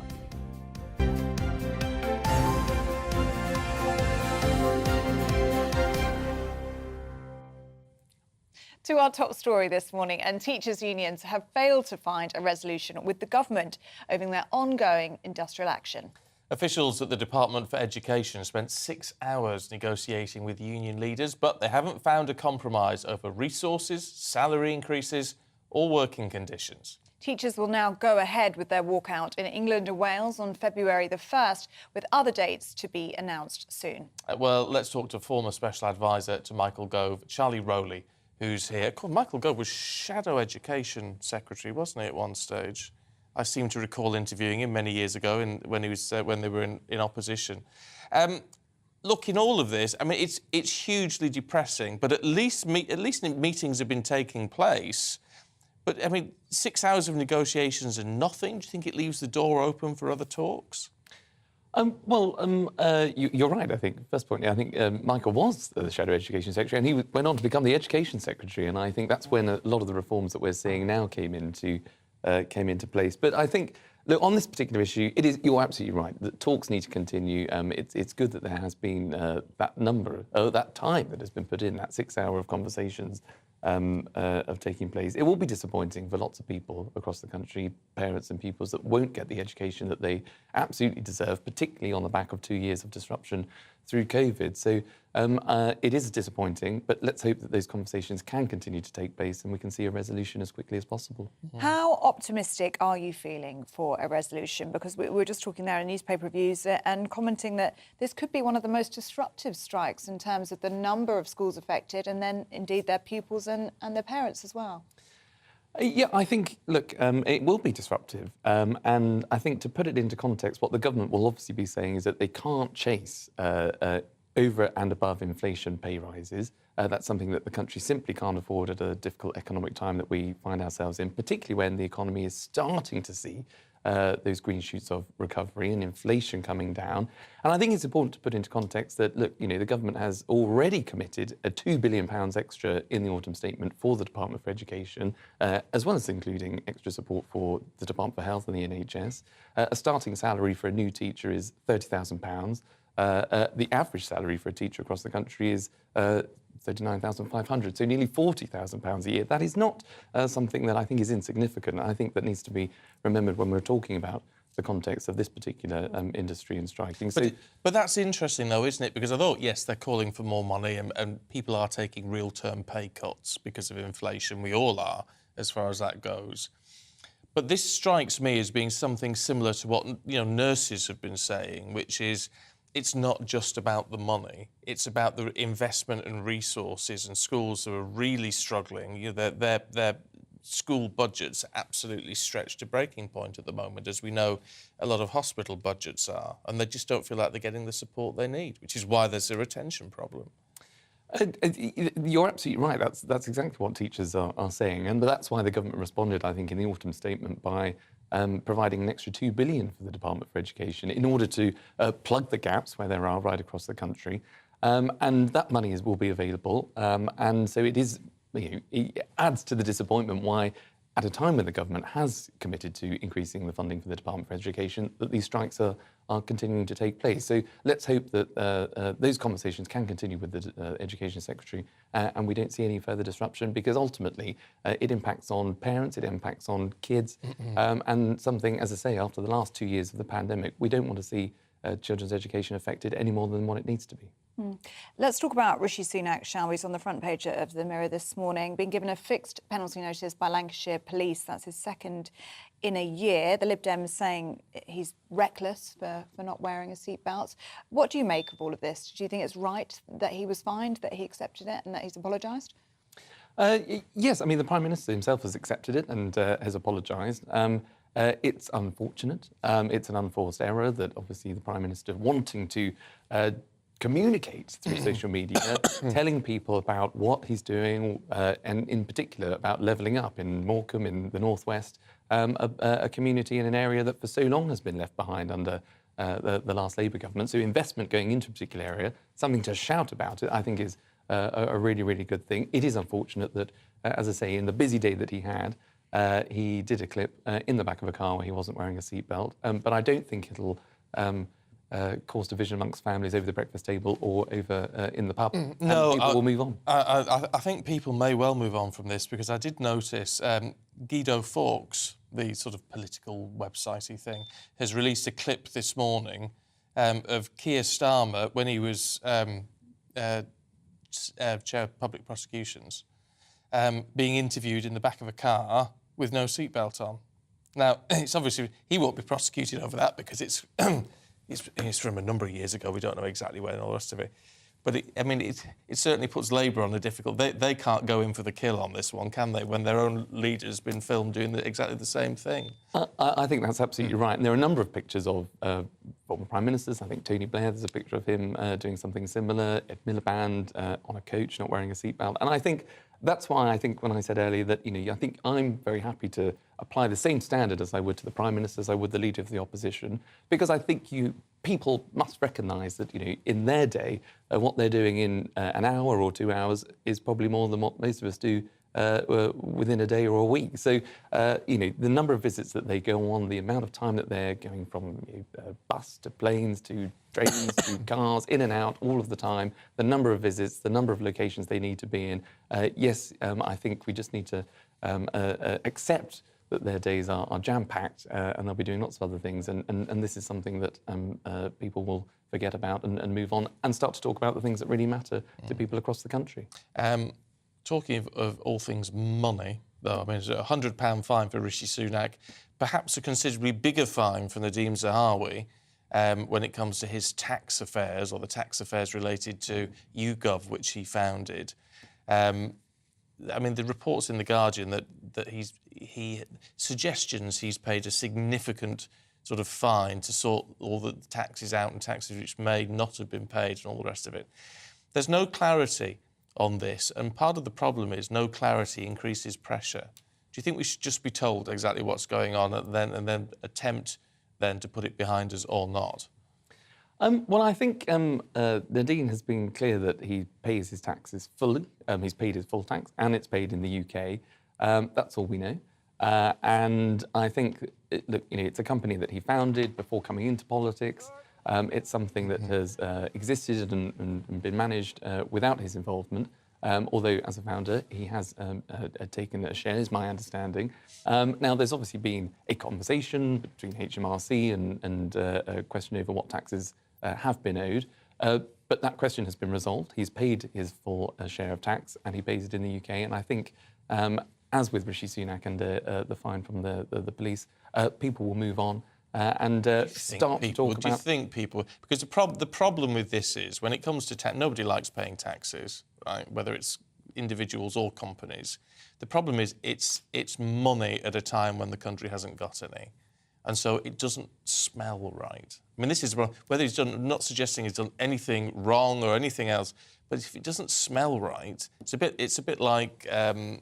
Sunak, isn't it, with her non-dom status and all the rest of it, all entirely legal, nothing wrong with it at all, but they had to change it because it just was whipping up a storm. You're absolutely right, and it's about fairness. I mean, people just want fairness right across the country. And look, whether you are a multi-billion-pound tax dodger or a benefits cheat, nobody wants anybody like that. People just want fairness across this country. And I think when there is something wrong, if there has been something wrong in this case, it's always better to put it right. So whether it's Rishi Sunak not wearing a seatbelt, he's admitted the mistake, he's paid the fine. If there was any additional tax that needed to be owed by Nadine Zahawi, he's paid that in full. He's paid his tax in the UK fully. And I think people just want to see if there is a problem. And again, with Mrs. Sunak and the green card status, making those corrections, I think, is always the right thing to do, and to be open and honest about it. And as I say, make these corrections, and people are slightly more forgiving, and we can move on. OK. Charlie? Thank you very much. Thank you very much indeed. We're even talking the same. We are. I want to say... Thanks, Shelley. Yeah. Want to say hello to Gillian this morning, who's been in touch. She says, it's lovely to see you both this morning. You put a smile on my face. I really need it. I've been up all night with my extremely poorly border collie called Paddy. He's been my best friend for 16 and a half years, but it's nearly time to say goodbye. Oh, no. Thank you for the distraction. I was thinking of you, Gillian, with that. There's nothing worse. I'm thinking of Paddy as well. Losing a dog, it's like losing a family member. So, yeah, lots of love to you, Gillian, and to Paddy as well. Give him a kiss and a cuddle from us. Do keep your views coming in. We do love to hear from you. gbviews@gbnews.uk. We'll share some of those in just a minute. But let's bring you up to date with some of the morning's other top stories. Western allies have agreed to provide more weapons to Ukraine, but haven't made a decision on providing tanks. About 50 nations met in Germany yesterday. There's pressure on Berlin to send its Leopard tanks and allow other countries that have German tanks to send them as well. Meanwhile, the United States decided not to provide its Abrams tanks to Ukraine. The former Health Secretary, Sajid Javid, says patients should be charged for their GP and A&E appointments to ease NHS waiting lists. Mr Javid said it would help the NHS ration its finite supply more effectively. He also said the appreciation for the health service has become a religious fervour and a barrier to reform. The Minister for Women and Equality says gender self-identification puts women and girls at risk. In an interview with The Times, Kemi Badenoch said sexual predators will exploit any system that says you can just say you are what you are. But she also argues stricter rules help to protect trans people who should not be conflated or associated with predators. Drivers in some parts of the UK are missing out on cheaper fuel prices because reductions are being restricted in certain regions. The AA found major differences in average fuel prices across the country, with the cheapest in Northern England, Northern Ireland and Wales. Diesel is 10 pence per litre cheaper in parts of Northern Ireland compared to the southeast of England.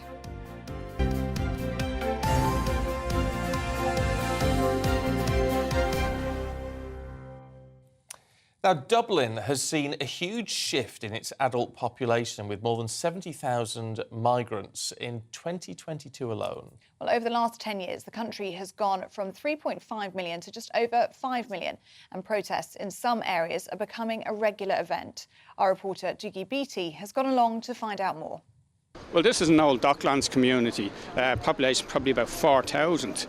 It's a working class, which was many of the people would have worked in the docks, and of course that's largely gone. The docks, because the containerisation would have destroyed this company. But now we're surrounded by, there's a new hotel being built there just beside us. There's Google are just down the road, and it's an ordinary working class people with a very wide mix of people, and it's quite an elderly population as well. Malachy Steenson speaking for the community of East Wall in Dublin. And they're on the march to protest about the amount of immigrants coming into their community, where housing is already desperately short. We have a huge housing crisis. We have a population of 5.5 million, which has increased over the past 15 to 20 years from 3.5 million. These are people who are coming in, by and large from the UK, coming in, having spent many years there and haven't achieved asylum there, or are afraid of the Rwanda policy coming in and they'll be moved off to be processed in Rwanda. So they're coming in here. These protests are being called right-wing, and the people here are very keen to explain that that's not the case. We are ordinary people, ordinary workers in a working class community here who have come out to say, not that we're opposed to refugees, not that we're opposed to asylum seekers, but if somebody's coming in as an economic migrant, then they're an economic migrant. Let them come in through the ordinary visa process. That's all very well saying that, but Irish used to be the economic migrants around the world. We were, and we went as economic migrants, not as asylum seekers, and we went to America, Canada, and right throughout the world, and we worked. And you went in, if you went to America, you stayed with family members or somebody you knew or somebody who knew somebody else, and you got a job and you worked. You didn't go in and get put up in a hotel or an office block. And, today our children are having to emigrate because they can't afford to live here. So it seems to me to be incredible that our government is forcing our young people to emigrate and at the same time saying we've an open door to everybody else that's coming in. There's something fundamentally wrong with a society that does that. It's the middle of rush hour in Dublin, and these protesters have managed to basically stop traffic. People here trying to get home will have to wait a while these protests go ahead. Feelings are running high, and it's across a wide section of society. They're not refugees. Rodrigo Gorman, the minister, is encouraging them to come all over the world, and they're coming, and we'll have no country left. There is racism in Ireland, but it's against the indigenous Irish people. We can't be putting up with this. We have our own Irish homeless people, and they're not getting the support they need. They're living in tents. While the traffic comes to a standstill, protests are gathering momentum, and at some stage, public representatives will have to address the situation. Dougie Beattie, GB News, Dublin. Loads of views coming through. Teachers' strikes is interesting. John says, with the cost of living every day, the teachers going on strike will cost our family £100. And they say kids are turning up at school hungry and have not been fed. It's a disgrace. This is all part of trying to get a Labour government. I don't know if I'd agree with you on that, John, really. But I know what you mean about increased costs. In all of this. I mean, it's difficult for families, obviously. Oh, definitely, yeah. But the point that you were making earlier about it being about more than just pay is also really important, because if you can't retain staff because of the conditions in schools, then ultimately it's the children that suffer because they don't have teachers. And speaking to the teaching union this week, they were saying in subjects like physics and maths, they literally can't get and then retain teachers. So maths education across the country will suffer. But then there's wider issue. But it's the social work as well. I mean, I was involved with a secondary school a few years ago, and they had cupboards full of deodorant, shampoo and shower gel and tampons and all sorts of stuff, because kids, and then providing breakfast clubs and all the rest of it, because the kids were coming without any breakfast, without having had a wash, without. I mean, what are the families doing in all of this? Yeah. What is going on? So they're not just there to teach anymore, are they? They're there to do this raising of children, which seems absolutely crazy. Yeah, and a lot of it comes out of teachers' own salaries as well. Yeah, a lot of it they're does, buying toiletries and food. One of my good friends is a teacher, and she does exactly that for her class. But it's a lot when you're not earning very much. Lots of people getting in touch on winter viruses. We're speaking to a GP earlier saying that they are worse this year. We're all kind of thinking it, aren't we? Phil says, when you're made to wear stupid masks for 2 years, our immune systems are not exposed to germs. I said this would happen from day one. And Carol says, I've got that cold and flu a few days before Stephen. I'm still hoarse and the cough has come back since yesterday. Plus, on Wednesday, I had sneezing marathons. Being a type 2 diabetic is not wanting to eat. Not wanting to eat is a problem. There you go. Yeah. Says Carol. No, well, it's good. I mean, I know what you mean. The masks and things, yes, it did mean we weren't being exposed to things, but it also meant we weren't being as exposed to COVID. I know it's a controversial issue. I know people didn't like wearing them. I didn't like wearing them. But nevertheless, I think this is just the price we've got to pay. I'd much rather have... I mean, I've felt pretty rotten since the end of December. I would rather this than have caught COVID and as a type 1, I would have been really, really ill with COVID. Yeah. But I'm jabbed up and wore masks when I had to and all the rest of it. And I think we forget that, don't we? We forget, those of us who are moaning away and saying, well, we shouldn't have worn masks and we shouldn't have had injections. Well, we may be dead now, so you wouldn't be moaning because you may well have pegged out. So, I don't know. But it's certainly lingered with you, hasn't it? But you're on the mend now. I'm on the mend. Things always linger. Things always linger with me as a diabetic, but I'm definitely on the mend. I'm all right. I've now got a cup of herbal tea, which is not very northern, but it will have to do, and so I'm getting there. Well, keep the views coming in. We do love to hear from you. We've got loads more. We're going to continue to share them throughout the programme, and we're going to have all the latest sports for you just after this short break.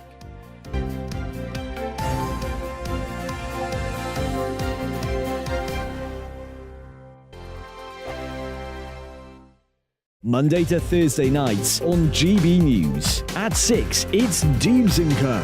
7 o'clock, Farage. At 8, join Mark Stein. And at 9, Dan Wootton Tonight, followed by Headliners. On TV, radio and online. This is GB News. Here on GB News Live, we'll be keeping you in the picture, finding out what's happening across the country and finding out why it matters to you. We'll have the facts fast with our team of reporters and specialist correspondents. Wherever it's happening, we'll be there from 12 noon on TV, radio and online. GB News, the People's Channel, Britain's news channel. We are GB News, the People's Channel. Why not take us home with you by visiting the GB News shop at gbnews.store. You'll find all the official merchandise, a really good present actually for yourself, your friends or your family. We ship across the UK mainland at no extra cost. GB News, the People's Channel. Join my show Farage, 7 p.m. till 8 p.m. Monday through Thursday, and there you will get opinion, analysis, debate, and I'll cover stories that nobody else dares to touch. You've been cancelled. Join the club. Oh my goodness me. And then for the last 15 minutes, talking pints. We're over a drink. We have a civilised conversation with someone. We very often disagree, but we do it in a grown-up way. Come and join me on Farage. Monday to Thursday on GB News, it's Bev Turner Today from 10 a.m. We're going to be here for you, our GB News family, to keep you up to date, but also make you smile. The guy went from puberty to adultery. And I can't wait to bring a few of my own opinions. I have no time for cultural totalitarianism. We'll engage in passionate, but always polite debate, with your thoughts and opinions at the centre of it all. Only on GB News, the People's Channel, Britain's news channel. Hi there, it's Stephen and Anne. At breakfast from 6 a.m, you'll always be caught up with everything you need to know, the latest headlines, opinions and debates. We'll bring you the good news and the bad, but most of all, we're here for you. Remember, send in your views and let us know what you would like us to talk about. That's because we're your news channel. And every morning at 6 a.m, it's breakfast on GB News. Join me every Sunday at 6 p.m. for Gloria Meets. In exclusive interviews, I'll be finding out who our politicians really are and what they really think. It's something that you would never want anyone to suffer. I didn't know what channels there were. I didn't think I'd be believed. I must have weighed about 7 stone and I'm 5'8". My instincts was to sort of cover this up. I mean, clearly that was a mistake. Join me every Sunday at 6 p.m. on GB News, the People's Channel, Britain's news channel. Hello, I'm Simon Evans. Join me on GB News for Headliners at 11 p.m, where I'll be joined by 2 of the country's top comedians as we take a look at tomorrow's newspapers tonight. If it's a big story, we'll be covering it, I guarantee, but we'll also have some fun along the way. That's GB News Headliners at 11 p.m. We won't put you to sleep, unlike some of the other paper review shows out there. So join us, 11 p.m, 7 nights a week.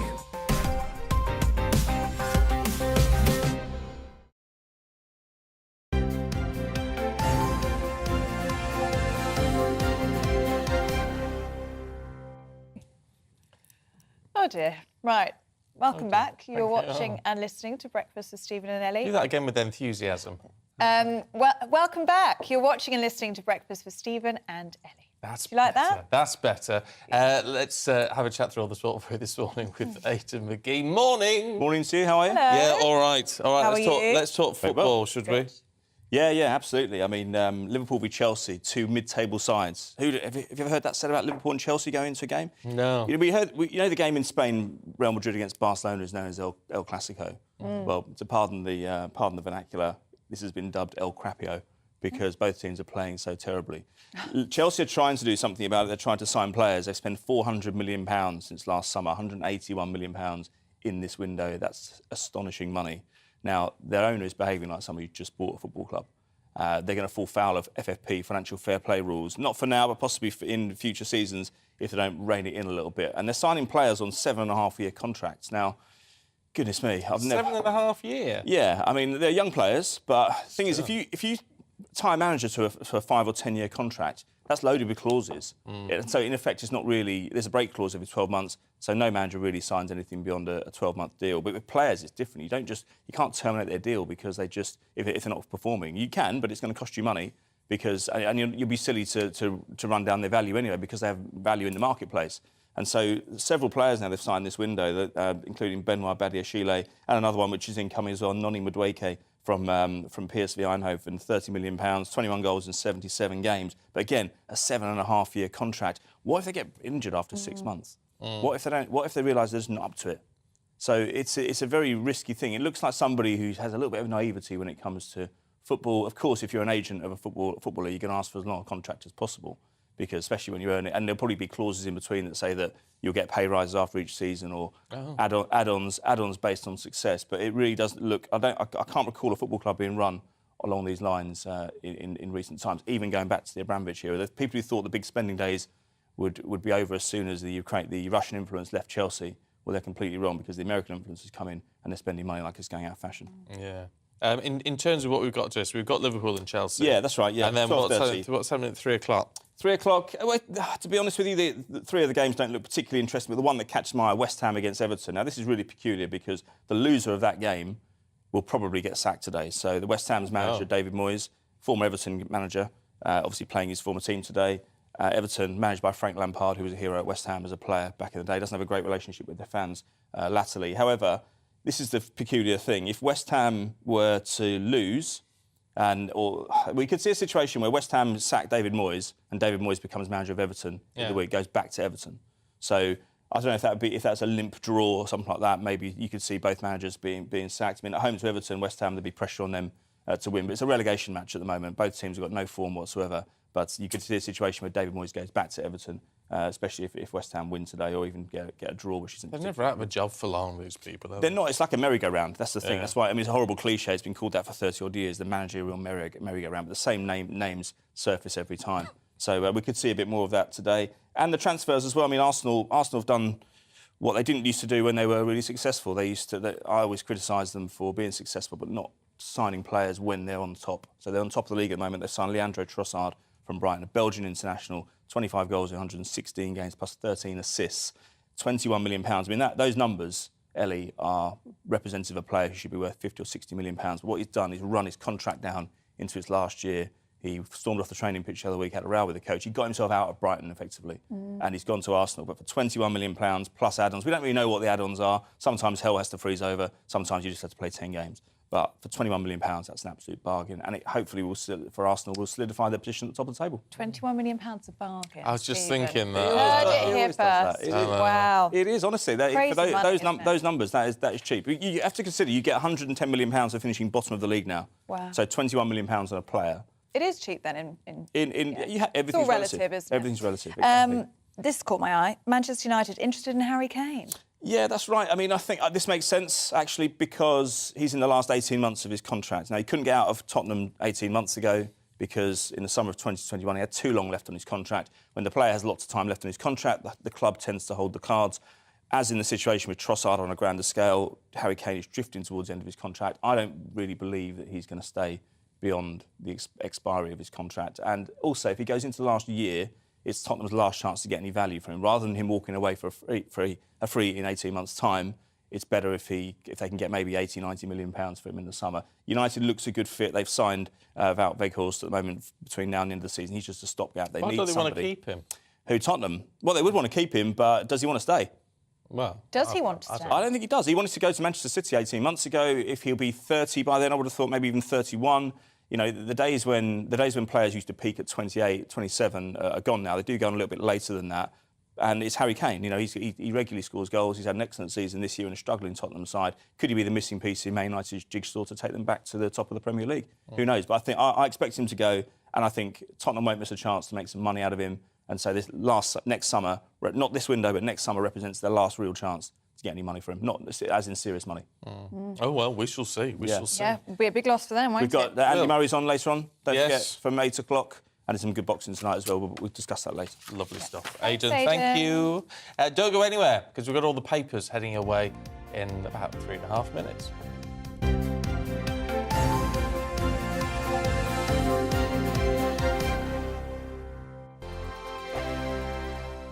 We are GB News, and we'd like to say thank you to each and every one of you for bringing us your conversations, for helping our great nation find its voice. We are here for you on radio, television, and online, across England, Scotland, Wales, and Northern Ireland. It's not the BBC, you know, you actually get your facts right. We are proud to be GB News, the People's Channel, Britain's news channel. Monday to Thursday, 9 p.m. till 11 p.m. Join me, Dan Wootton. I'll bring you the sharpest takes and hottest debates. Do you not believe in prison? I don't believe in prisons. I'm completely stunned. I guarantee you there'll be no spin, no bias, no censorship. I actually was personally quite offended by it. And no reason to go to bed. So I guess they've always been quite woke. That's Dan Wootton tonight on TV, radio and online. Monday to Thursday from 9 p.m. till 11 p.m. on GB News. The People's Channel, Britain's news channel. My name's Tom Harwood, and join me 9:30 a.m. every weekday for The Briefing, your one-stop shop for everything you need to know about what's going on in politics today. I wonder if this is a deal that might need to be like the biscuits in this factory, twice baked. Is there not an opportunity here to win out against the extremes? Tom Harwood, GB News. What are you going to do about it? Things should have been done differently, and they certainly are being done differently. Don't miss it. The Briefing with me, Tom Harwood, 9:30 Monday to Friday on GB News. Every morning from 6 o'clock, we'll wake you up with GB News Breakfast with all the stories you didn't know from the night before. So whether it's serious news, entertainment, or your own views from all over our great nation, we're here to kick off your day with a smile. And the national media should be reflecting and reporting what's happening here. You will notice the northwestern accents. Whether you're with us on TV, radio, or online, every morning, it's breakfast from 6 a.m. Hope you can join us. We are GB News, right across the nation. You can get us on television, on radio, on digital. We're absolutely everywhere. Amazing! You see, amazing! You remind me of the European Parliament. But here's the most important bit. We are not part of the mainstream establishment. We think and speak just like you do. We are the People's Channel. Magnificent. That's really, really thoughtful. Come and join us on GB News, the People's News Channel. Join me, Nana Akue, Saturday and Sunday afternoons on GB News. Expect fiery debate and passionate discussion as me and my panel tackle some of the biggest topics hitting the headlines. It's a place for everyone's opinion. No one gets cancelled, but no one gets an easy ride. Oh, she's on it today. Be ready for conversations that are fierce, frank, and of course, fun. Every Saturday and Sunday afternoon from 4 p.m. on GB News, the People's Channel. We are GB News, the People's Channel. And right across the United Kingdom. You can find us on Sky Channel 512, Virgin Media Channel 604, Freesat Channel 216. Freeview Channel 236. and YouView Channel 236. You can also take us with you on DAB Plus Radio. With the GB News app and at the website gbnews.uk. We're absolutely everywhere. Come join us on GB News, the People's Channel, Britain's news channel.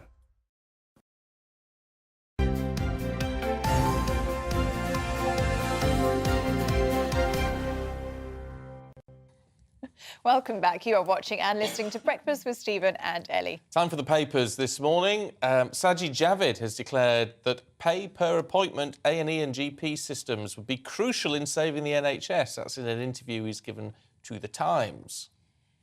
Labour has a woman problem. That's according to one of Keir Starmer's female MPs. That's on the front cover of the Mail this morning. Let's have a look at the eye. Keep children at home during teaching strikes is the headline. Teachers across the country voted to strike in February and March, as you will know. Holidays are receiving a boost, says The Telegraph, after the EU has delayed its fingerprint checks for arriving holidaymakers. Has the key to eternal youth been found? Well, the Star thinks so.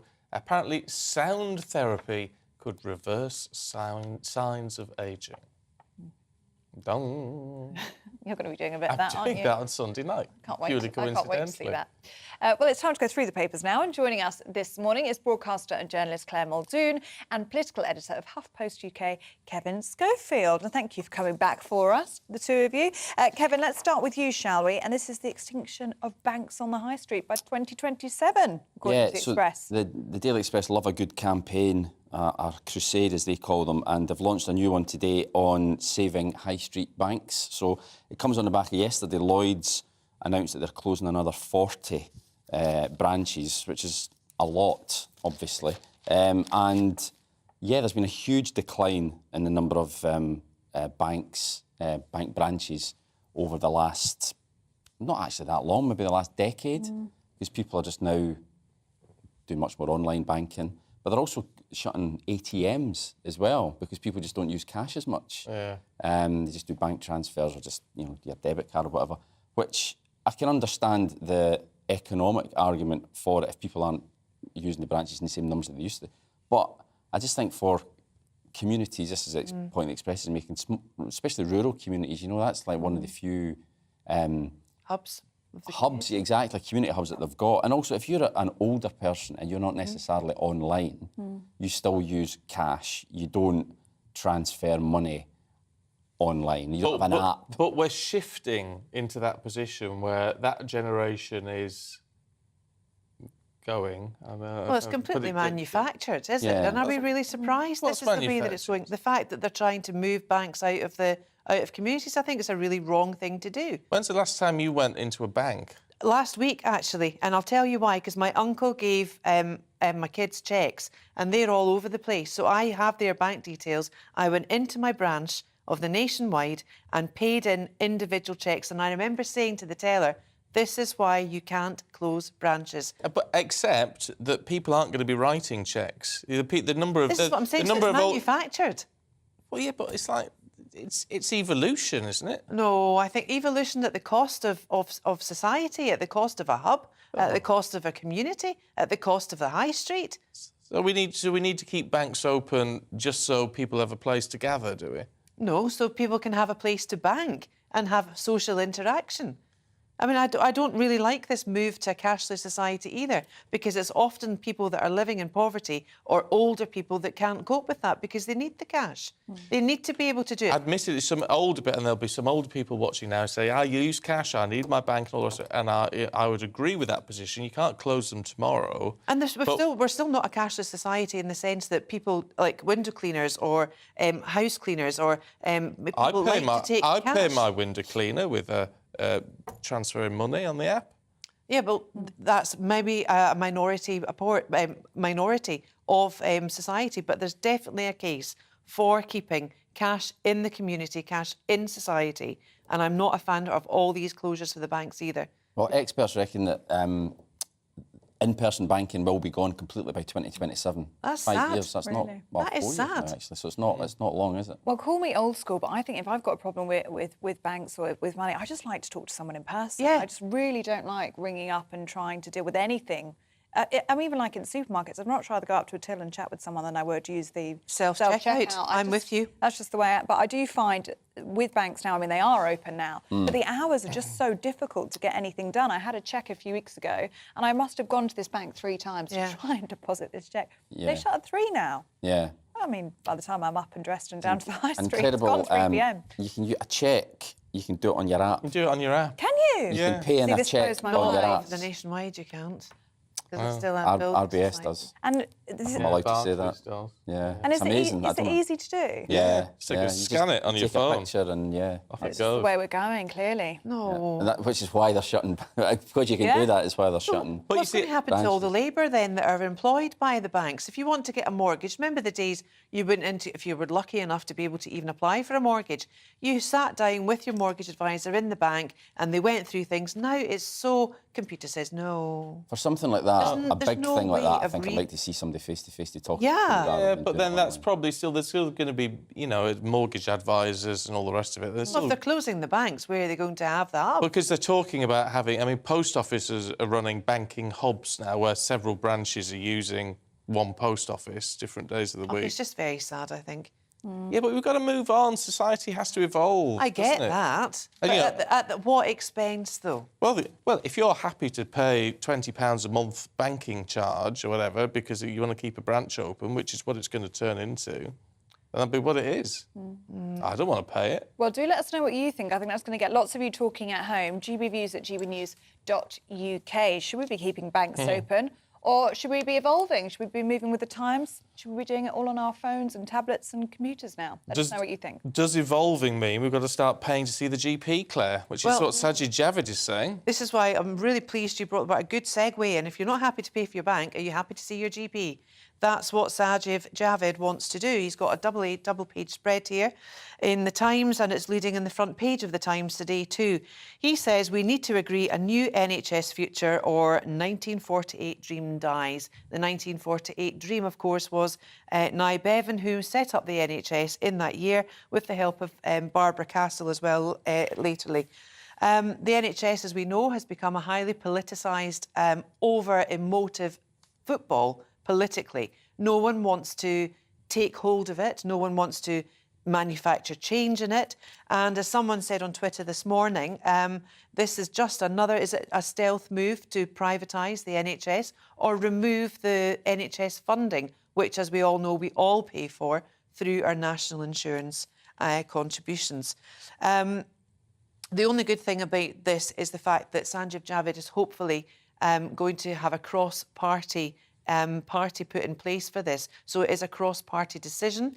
It will be cross-party people, MPs, taking control of the situation. We know the NHS is on its knees. We speak about it every single week. We have got a mismatch in terms of government targets for making the recruitment of GPs safe, for safe levels, to administer the NHS at the level that they want it to be measured at. And yet then they throw things in like saying, well, patients can self-refer themselves to hospitals. What good will that do? That will only increase waiting times because there will be someone that will have to manage the referrals coming through from us that are not medically trained, and we will think through Dr. Google, we've got X, Y, and Z, put the referral through for that. And then if it's something like oncology for cancer treatment, where Cameron's legacy, I think, is the only legacy that he had, was bringing in the 2-week time, the time of the ticking clock from referral to being seen. If you've got a cancer query, and then it goes on to 13 weeks like the normal pathways. So we've got many things in here. Too much to unpack in a paper review. People have got so many views on the way the NHS should be managed. The reality is it's never had any more funding than it has now. And yet it still is completely mismanaged, in my view. When it comes to the most radical sort of potential reforms of the NHS, they're coming from the Labour Party at the moment. At the moment, yeah, Labour are the ones who are talking about reform. You even had Conservative MPs criticising their own party, saying, why are Labour the party, actually? And you get the impression, actually, after maybe 13, 14 years in power, that maybe the Conservatives are just starting to, well, not starting to, they've run out of ideas, you know, and it's now people are starting to look at Labour and think, right, it's maybe time for a change. Is there an argument, though, to say, in fact, the Labour Party are the only party who can actually reform the NHS? Well, that's it. They're the ones who are, in the public's mind, they're the most trusted with the NHS. So they think, well, if Labour think it's a good idea, you're more likely to give them the benefit of the doubt. Whereas if the Conservatives talk about reform, people start thinking, privatisation, you don't like the NHS, you want to sell it off. So you're right, yeah, it's more politically beneficial for Labour and people are more likely to trust them. What I just think is interesting about this is that, you know, Sajid Javid, he was Health Secretary at one time. You know, he never mentioned it then. He ran to be Conservative leader twice. He never mentioned it then. He's been in government for a long, long time. It's only when, and now he's standing down, so it's only when they're on their way out that they start coming up with all these radical ideas, which are too politically toxic. Well, this is it. At the time. You couldn't suggest it when he was Health Secretary. Exactly. So you think, well, you know, definitely time for a conversation on this type of thing, but there's no point saying it when you're on the road, when you're on the way out the door. Yeah. But you're right, politically, I think, even though people realise that the NHS is in trouble, mentally, the idea of paying for your GP, paying for the A&E visit, I think, trying to sell that to the public, I think there's no chance. No. Kevin, we're staying with you for the next one, talking about the death of banks vanishing from our high street, and emails could be in decline now. Well, this makes you feel really old. If you can remember fax machines. You remember fax machines going out? Telex. I don't remember telex. Do you not remember telex? No. Rip and read in the newsroom. No, just fax machines. Oh no, telex machines in the newsroom used to be Rip and Read, used to call it. So all the scripts came through and you'd rip it off. Right. Was that on broadcast? Yeah, that was radio. I see, right. In papers, it was just fax machines in the good old days. They've long since gone, and they're now saying, so Davos, the World Economic Forum, has been going on this week, and the chief executive of one IT firm who's saying that about 10% of his staff don't even check one email a month. Yeah. It's just because it seems too cumbersome, too slow, whereas it's much more likely to direct message, WhatsApp, Teams, even Snapchat.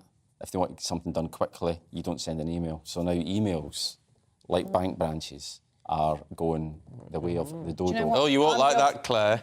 You won't like that. You don't like change. I do. I don't like change for change's sake. Right, and I think if you're sending an email to someone, I still have it's grammatically correct, and I always put the salutation and the signature on the bottom of it, etc., etc. Put a stamp on it. Well, snail mail. Who doesn't love getting a letter through the post as well? That's true. You know, it's so nice. Well, saying that, I got a Christmas card yesterday from my brother and sister-in-law. Arrived yesterday. Because of the post office strikes, probably. That's very early, isn't it? yeah. But no, I mean, sending emails, stopping this. I think this is back to everything has to happen now. This is very much a Gen Z thing. They want the information now. They're so run off their feet. They need time to decompress and actually take the time to actually sit down and coordinate some thought. You know, instead of bad punctuation, poor grammar, bad spelling. That's the introduction now of this. Yeah, but little voice notes and video messages. I can't tell you how many times a day my phone pings and it's Miss Costello here sending me a little voice note or a little video from some location. Yeah, voice notes. Is that a thing now? It is a huge thing. Do you know what? I'm one of these What people. the young folk do. Yeah. Are you not into voice notes? And you're younger than me, Kevin. Come on. No, I'm about the same. I'm 48. We're about the same age, have you not? I'm 49 in about 3 weeks. Oh, right, OK. No, well, I mean, I get the odd voice note, like, from a mate or my daughter. They send voice notes to one another, and their pals. Yeah. True, but it's like, what? Well, once you start, they can and you put it up to your ears. Yeah. You'll be addicted. They're very. They're fantastic. Are they? Fantastic. We send you a lot, don't we? Yeah, that's the only way we communicate. But I'm one of these people, look, I'm sorry. Whenever I'm on emails, I'm like, look, can we just take this to WhatsApp? Find it a lot easier just going back and forth on WhatsApp. It is quicker, yeah. I like WhatsApp. And you can see when someone's online and you can send emojis and it's great fun. I'm not into emojis. Great fun. Yeah. So is that time? Have we got time for one more? No, we're out. Oh. So you can thank you both. We should have a gong. We just sort of ground to a halt with WhatsApp there, didn't we? There you go. Thank you very much. We'll catch up with you a little bit later on, of course. In the meantime, let's catch up with some of the other key stories this morning. Western allies have agreed to provide more weapons to Ukraine, but haven't made a decision on providing battle tanks. Around 50 nations met in Germany yesterday, with pressure on Berlin to send its Leopard tanks, which are widely seen as the most suitable for Ukraine. Meanwhile, the United States decided not to provide its Abrams tanks to Ukraine.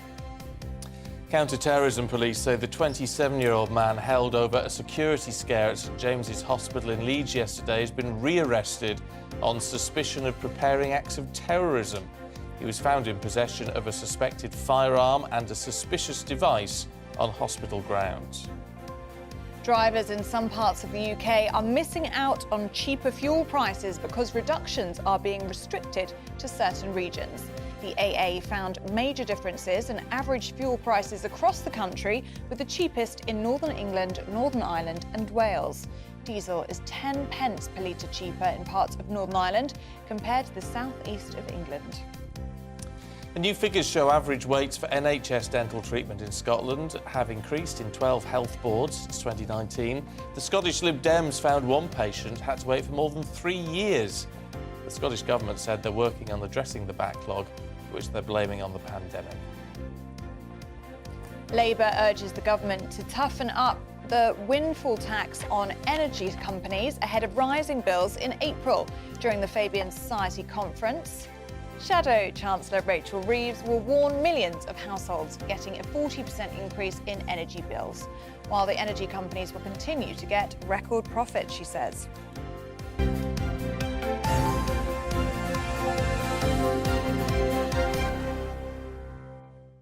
Now, we are very, very fortunate this morning to be able to catch up with our very own Stephanie Tetchy. Morning, darling. What an I intro. say that because last night you were hanging about with Dame Emma Thompson. I know, I love her. She is incredible. So I was at the Inspiration Women of the Year Awards, which I love covering because it's not just about the female celebrities, it's about ordinary women who are doing incredible things in the country. But obviously Emma Thompson was there where she picked up an award for her work as an actress, and it was incredible catching up with her. What you see is what you get with really? Dame Emma Thompson. So she is nice. She is fantastic. She's funny, she's intelligent, and she's a great actress too. I think she's one of our best exports. Oh, well, it was a great... Best places. I do. I'm always out and about, but I swear sometimes when I'm on that red carpet, I can be quite vicious because I've got to go. I need to get an interview. I need to get a story. You've got sharp elbows. Yeah, I know. I just put the smile on. As soon as I get them in, that's it. They're in for trouble. Look, in terms of showbiz, and it's, well, I suppose it is a showbiz story, but it doesn't seem right.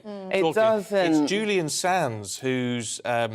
is an actor. You might not know the name, but you know the face. You know the face. That's the thing. He's starred in things such as 24, Room with a View, Smallville. He's one of those actors when you'd be like, name doesn't sound familiar, but when you see the acting he's done, he's been around for quite a while.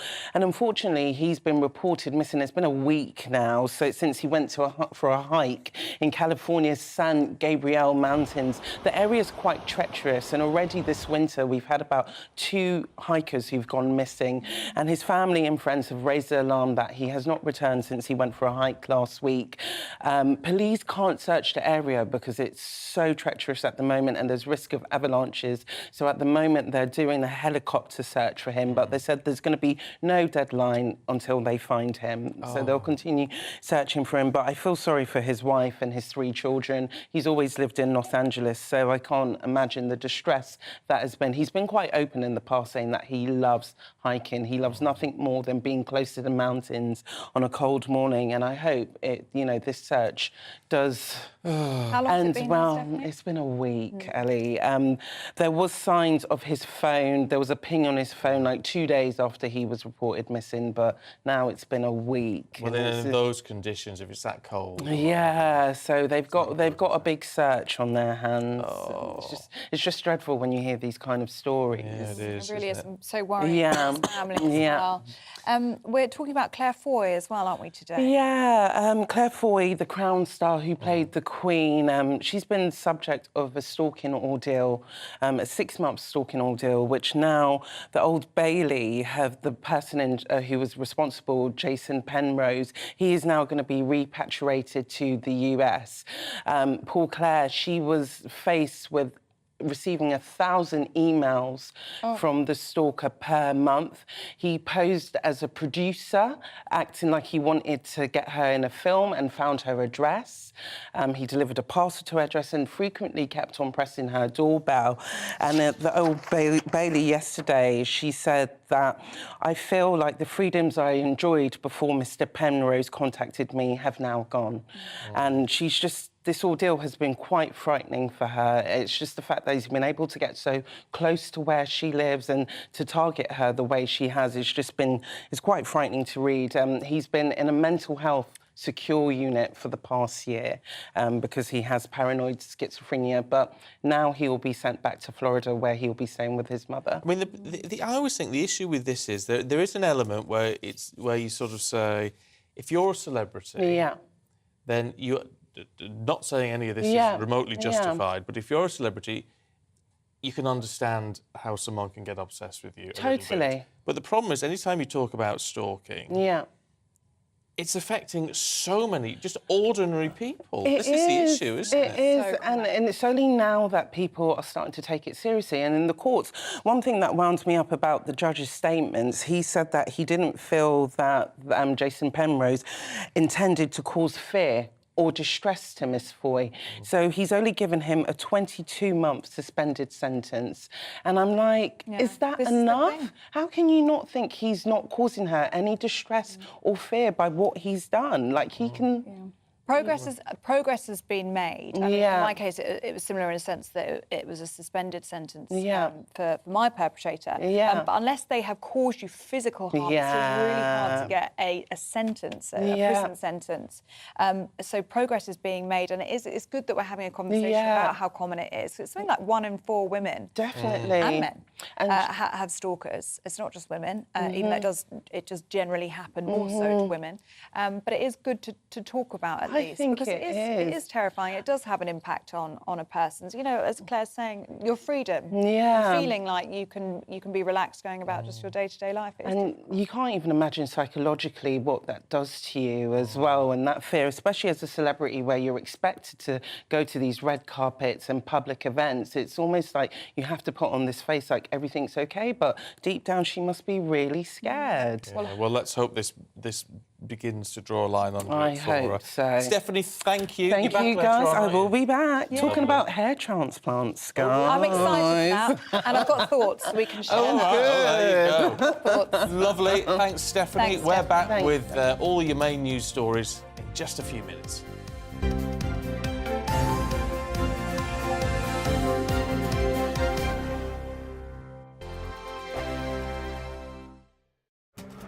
This year on GB News, we've got brand new members in the family. Join us. Across the entire United Kingdom, we cover the issues that matter to you. GB News will always stay honest, balanced and fair. We want to hear whatever is on your mind. And we don't talk down to you. The establishment had their chance. Now we're here to represent you. Britain's watching. Come join us on GB News, the People's Channel. Britain's news channel. Monday to Thursday nights on GB News. At 6, it's Dubes & Co. 7 o'clock, Farage. At 8, join Mark Stein. And at 9, Dan Wootton Tonight, followed by Headliners. On TV, radio and online. This is GB News. Join me, Lawrence Fox, on GB News. Frank, fun, fearless and sometimes serious, much as I love a Friday night punch-up, what I really want is a battle of ideas. I want to look at things differently. I want to hear different voices and engage with your unique experiences. Every Friday at 7 p.m. on GB News. I'm Michael Portillo. Join me on GB News on a Sunday morning for topical discussion, debate, arts and culture, and sometimes even ethical dilemmas. I don't always agree with you, Michael. Michael Portillo, Sundays on GB News, the People's Channel, Britain's news channel. Hello, I'm Michelle Dewberry and you can join me every weekday 6 till 7 on Dubes & Co. Me and my panel will get stuck right into the day's events and I can tell you, in fact, I can warn you, expect some robust debate, some strong opinions and perspectives from both sides of the fence. It's about you at home as well. I love to read out all of your comments, or at least as many as I can. So join me, Michelle Dewberry, Monday to Friday, 6 till 7 on Dubes & Co. Hello there, it's Eamon Holmes here from Breakfast on GB News. We're not just on your television and your screens, you know. We're on DAB plus digital radio, so you can listen to your favourite shows on the move. If you've not yet listened to GB News Radio, it's very simple. We're on your radio player and TuneIn apps, on your smart speaker, phone or tablet, or online at gbnews.uk. Take us with you wherever you go. GB News Radio. You never have to miss a moment of the People's Channel. Monday to Thursday on GB News, it's Bev Turner Today from 10 a.m. We're going to be here for you, our GB News family, to keep you up to date, but also make you smile. As a guy went from puberty to adultery. And I can't wait to bring a few of my own opinions. I have no time for cultural totalitarianism. We'll engage in passionate, but always polite debate, with your thoughts and opinions at the centre of it all. Only on GB News, the People's Channel, Britain's news channel. I'm Mark White. As GB News Home and Security Editor, I cover those key issues that are so important to you. Our authorities, our communities doing all they can to combat violent crime. With the public services under unbearable strain, why are we still failing to control our borders? Defence, the first priority of any government, has been continually hollowed out. Can we trust our politicians to protect the armed forces? Join me, Mark White, on GB News.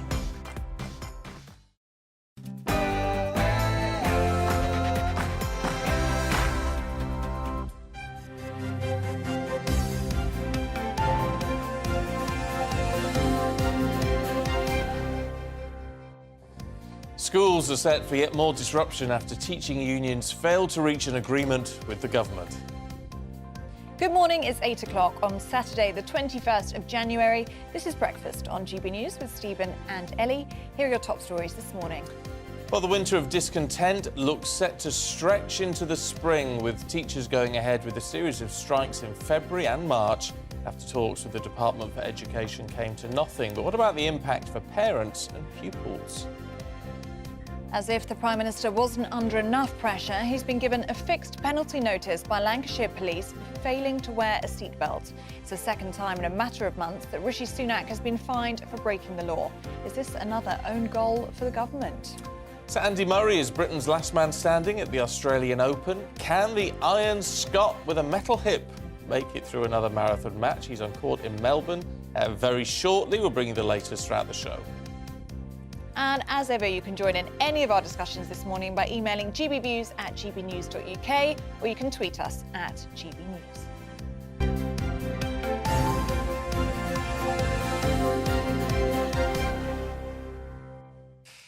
Now, teachers' unions are yet to find a resolution with the government over their ongoing industrial action. Officials at the Department for Education spent 6 hours negotiating with union leaders yesterday, but failed to find a compromise over resources, salary increases and working conditions. So that means teachers will go ahead with a walkout in England and Wales on February the 1st, with other dates to be announced soon, apparently. Well, joining us now is our political reporter, Olivia Utley. So, Olivia, 6 hours of talks yesterday. Does that indicate some, well, brave effort, really, on the part of the government to get these talks coming to some things, that we don't see these strike actions in February? Because there is concern that the teachers' strikes are going to be the most disruptive of them all. Because we're not just talking about schools, are we? We're talking about pupils and we're talking about their parents. Absolutely, and the government is desperate to avoid these strikes, as you say, perhaps more than any others. They're very, very worried about the impact on children's learning because of COVID. There are plenty of children, particularly those from more deprived families, who still haven't caught up with the amount of learning that they missed due to COVID. And it's the government's nightmare that we go back to some sort of remote learning. What the government seems to have been talking about in these 6 hours talks is basically asking teachers and teaching unions to find savings and saying that if you can do that, you can pay yourselves more, but we can't give any more to your budget pot, essentially. Hasn't got anywhere at all. And so we are heading for this new wave of strikes. And it's been reported this morning that it looks like the unions are set to make it as chaotic as possible, because the government has been trying for the last few weeks to get in place as many mitigating measures as possible. So, for example, they've suggested that volunteers and retired teachers could be called in to fill the gaps when the unions have walked out. They've made it possible to do that sort of with the health and safety element, but a head teachers union has now said that would be dangerous and that we shouldn't be going ahead with allowing volunteers to plug the gaps. So all of these measures that the government has carefully arranged to go in place when these strikes happen look like they might not be able to go ahead at all. This head teachers union has also suggested, can't quite get to the bottom of why, that remote learning would be a bad idea for these children as well. So the suggestion is that they would just have no education at all for these days that the strikes are happening, which of course would be a nightmare both for the government, the children and their parents. But you have to also bear in mind within all of this that a lot of schools within their own budgets are at absolute breaking point. So you can understand the frustration. So you can pay your teachers more if you make cuts elsewhere. But they haven't got cuts to make elsewhere. Absolutely, and we know that there are plenty of schools, particularly in rural areas, where funding is just so stretched that we've heard of plenty of schools without a single maths teacher, secondary schools where they just can't hire the teachers, and so they're having to get non-specialist teachers for very specialist subjects. And we know that there is a big recruitment problem in teaching, so there is a valid case that the teachers' unions are making, but nonetheless that doesn't make it any less difficult for the people who are going to be on the receiving end of this. So a huge headache for the government with this one, but just one of many headaches at the moment. Can we touch on the Prime Minister and his seatbelt? Just because that's the smallest of them all in a way. I mean, I think it's sort of going to be forgotten about at some point. However, it's extremely embarrassing. It is, as you say. I think in the grand scheme of things, it's not the worst possible thing. It's just the fact that it's come on top of so many other mini scandals. And it's not a good headline for the Prime Minister that no Prime Minister in British history has ever been fined for breaking the law. And now Rishi Sunak has been fined twice.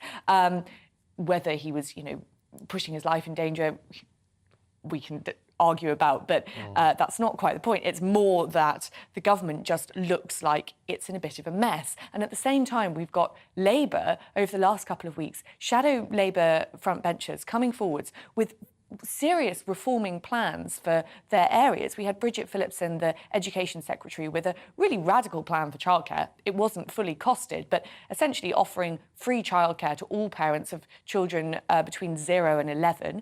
We had Jonathan Ashworth promising to rip up the way that job centres are run and completely change it, shake it up entirely. Wes Streeting with his radical plans for the NHS. And Keir Starmer saying that, yes, he's not afraid to say that he's like Blair and what he's planning is reforms on the scale of Tony Blair in 1997. So on the one hand, you've got that, and on the other hand, you've got the government that just keeps scoring these own goals. Very much feels at the moment as though the opposition is setting the narrative. And an open goal for the opposition opposition as well. I mean, for Rishi Sunak to now have received 2 fixed penalty notices from the police in the space of a year.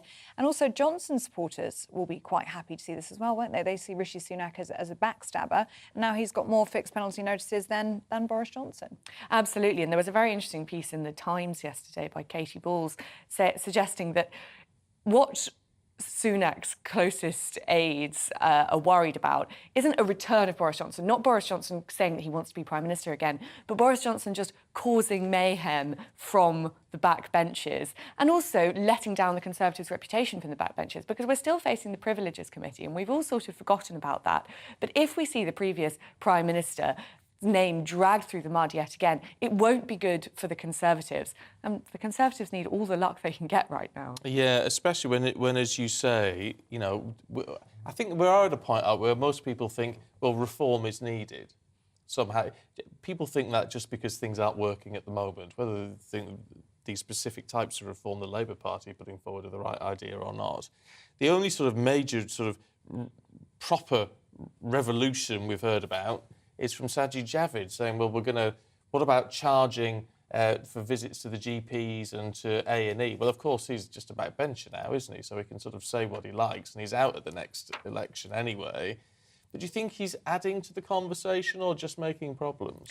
Well, as far as Rishi Sunak's concerned, what his plan seems to have been ever since he took over office, and of course, let's not forget, he came into office in unbelievably difficult circumstances. But what he's planned to do is essentially just not make any news, and he's done quite a good job of that. He's managed to freeze the Conservatives' poll ratings, but he's frozen them rather low, and Labour just keeps climbing. So it doesn't look like it's going to be a happy few months for the government. No, indeed.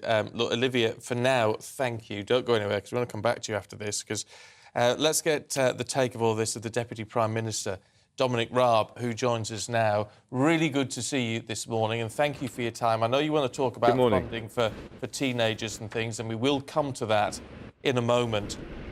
But first and foremost, I mean, there's a lot to get through. Let's kick off with the seatbelt issue, should we? A lot of our viewers and listeners saying, well, does it really matter? Is it really important? I mean, the Prime Minister's held his hand up to this, but surely someone should have spotted all of this before it went out on Twitter. Look, what I can tell you is, of course, the Prime Minister put his hand straight up. It was a mistake. He's apologised for it. He takes responsibility for it. He hasn't actually gone down that path of blaming anyone else. He's taken responsibility for it, and he'll pay the fine. He's a human as well as a incredibly busy politician, the Prime Minister. He's got a frantic, hectic schedule, but he's made it clear there's no excuses. He just holds his hands up. And I think in terms of what your viewers describe, whether they think it's important or not important, I think hopefully people recognise he's being very straight up about it and immediately put his hand up. Yes, immediately put his hands up, but many would say it's just not a good look, is it, for a sitting Prime Minister to have now received 2 fixed penalty notices in the space of a year. And another thing that is not a good look is Nadeem Zahawi paid a penalty to HMRC as part of a £1 million tax settlement. The Guardian is putting that figure at £4.8 million. Labour are now calling for Nadeem Zahawi to be sacked. Do you think he should be? No, look, he's been very clear about his tax affairs. They're personal to him. I can't vouch for them, but he's been very clear, and rightly so, that he's got no tax liabilities outstanding, and he's paid all the tax that was due.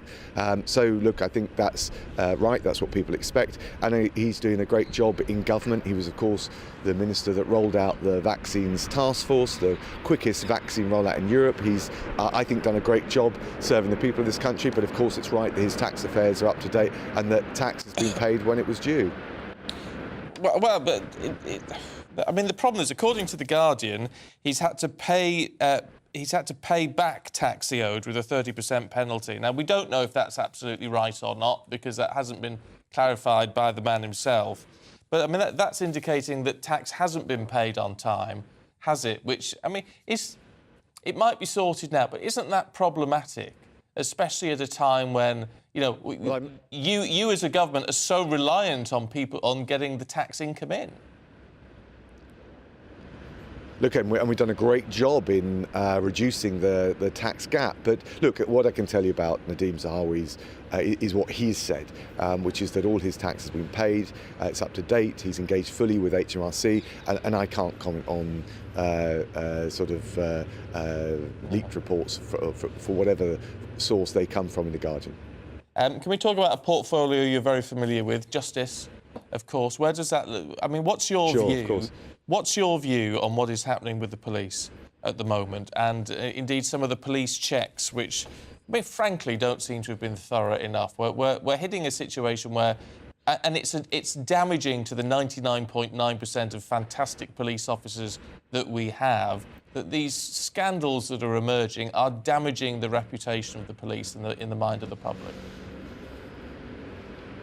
No, I agree, and there can be no hiding from this. And in fairness, there's a huge amount of work that's going on to check the data and the record of all officers in all of the different forces across the country. Excuse me. There's also work with the National Policing College to strengthen the vetting processes going forward. In terms of the Met, the new commissioner, who I know, Sir Mark Rowley, he was Chief Constable of Surrey in my area, is going through all of the things that they need to do, making sure that the checks are in place, that there's zero tolerance. And what I want to say to the women, the young girls of this country, is that we're doing everything we can to give them the confidence in the police and the criminal justice system. And we've worked very hard. We've got a 24/7 rape support line we've literally just announced, and a whole range of measures from dealing with the first contact with the police and with that helpline, through to the independent domestic abuse and sexual violence advisors that will help women and girls through the criminal justice system. And we've increased the volume of rape convictions by 2/3 over the last year. So from everything from the actions we're taking on police and vetting in the way I described, to making sure women can feel confident in the justice system, we're doing everything we can, and we must make further improvements for all the reasons that you gave. I mean, the cases of David Carrick this week and Wayne Couzens just a very short time ago, I mean, they're fresh in people's memories. Trust is shattered in the Metropolitan Police at the moment, even though, as Stephen says, 99.9% of police officers are doing a very good job. But that trust is no longer there. Does the Metropolitan Police need reform? Yes, absolutely, and Sir Mark Rowley is taking that forward, and there is the broader work, not just in the Met Police, but everywhere else, on the checks of existing officers, but also the vetting going forward. We must make sure these kind of cases don't happen in the future, and do everything we can, not just to change that objective reality, the checks, and put them in place, but to make sure that women and young girls feel confident in the system. We must have that confidence, and we need to be very clear about the mistakes that have taken place, and drive forward that change in the way that I've described. How difficult a situation are you in regard to strikes at the moment? I mean, there's so many people going on strike. It's frankly terrifying at the moment. But teachers obviously had this 6-hour meeting with Nick Gibb, the schools minister. I mean, who's a man who knows his stuff. He's been a schools minister, apart from a small break in the middle. For a long time, he knows his stuff. But to say that they wanted to talk about workload, conditions of teachers in schools on top of pay, and they've got nowhere after 6 hours, is hugely disturbing, isn't it? Because the last thing you want is for teachers to be on strike, and yet there doesn't seem to be any leeway at the moment. Look, we don't want that, and we recognise the great job that teachers do, and we recognise that for all those at the moment in the public sector, particularly the lowest paid, that this is a tough time. The challenge that we've got is we've just started to see inflation come down. Our plan is working. Inflation eats away at the salaries of all of those on the lowest incomes, whether in the public or the private sector, and the worst thing now would be, with inflation busting pay rises, to push back up inflation or to see it stay higher for longer. That would only hurt the very people, including teachers, that we want to protect. So the plan is working. You can see that from the inflation now coming down, but we've got to see it through for this year, otherwise we'll be in a worse position next year. Mr. Raab, thank you so much for your patience, because we know that you've been on, you're meant to be here to speak No, about not at all. sports initiatives for vulnerable young people, but there are so many stories here that we wanted to talk to you about. But please do tell us now about this new initiative. It's to help thousands of troubled teenagers benefiting with a cash boost to support local sports groups. Well, we're investing $5 million in some of the toughest areas, most deprived areas across the country. 200 organisations will benefit.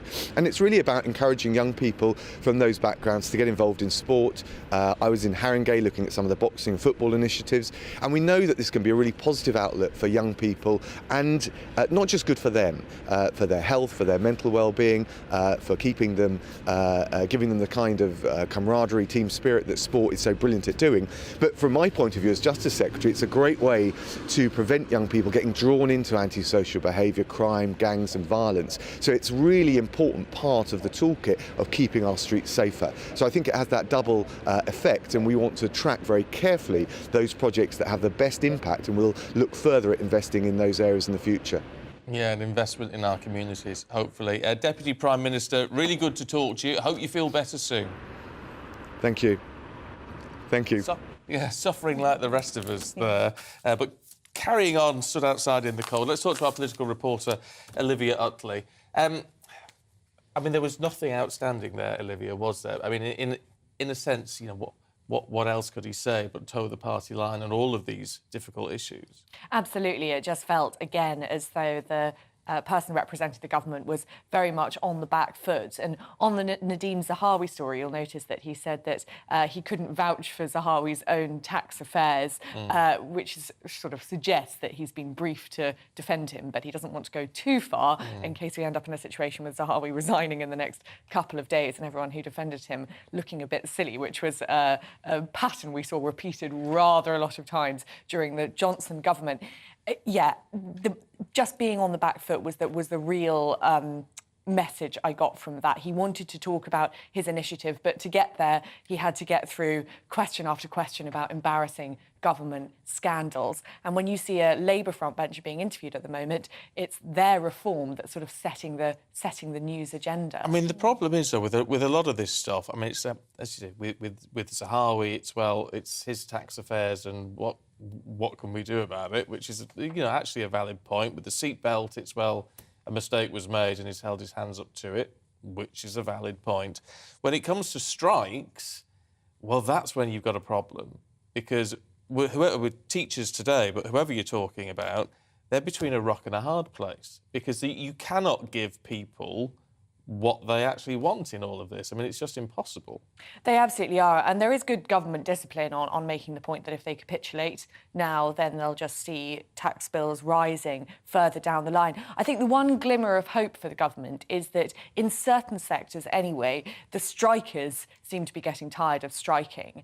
And there's a report today, a survey today, showing that at the beginning of the RMT strikes, only 1 in 20 workers were crossing the picket line to go to work. There have now been, since then, 18 days of strikes, and plenty of workers have lost out on thousands and thousands of pounds. So we're now in a situation where 1 in 4 RMT workers are crossing the picket line to go to work.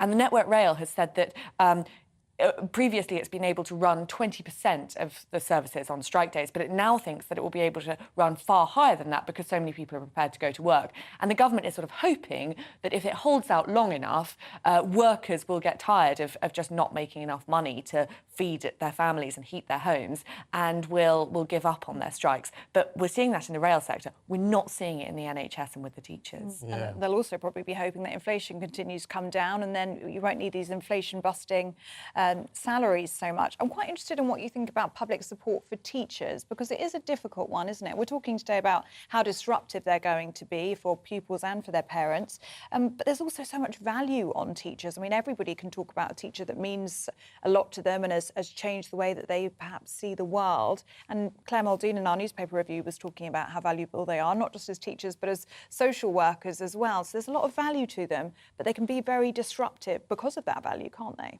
Absolutely. and it'll be fascinating to see how this plays out, really, because the teachers' strike started a bit later than the other striking sectors. We haven't quite seen how public opinion is going to crystallise. But as you say, people very much respect and value their children's teachers.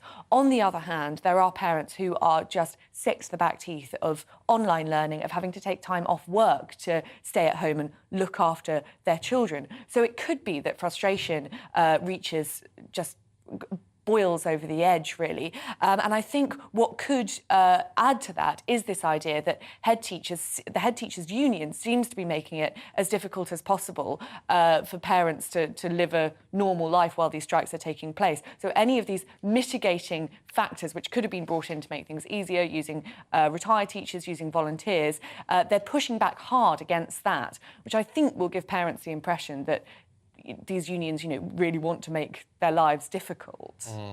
OK, Olivia, thank you very much indeed. On that, Jean's been in touch. Hi, Jean. Not nice about teachers. Jean doesn't like teachers. So for the Department of Employment, teachers were always the most difficult when it came to changing careers because they had an inflated idea of their importance. Well, Steph says the complete opposite. She says teachers work until midnight every school night, have just one day off at the weekend. There is nothing that teachers don't do for their pupils, short of taking kids home and raising them themselves. Yeah, well, Jean, I can't agree with you on that, but I am the child of a teacher. I think, and so am I. Yes. And I know the work that goes in is relentless. I mean, my mum retired quite a long time ago now. Relentless, absolutely relentless for not a lot of money. Yeah. But anyway, you're entitled to your view.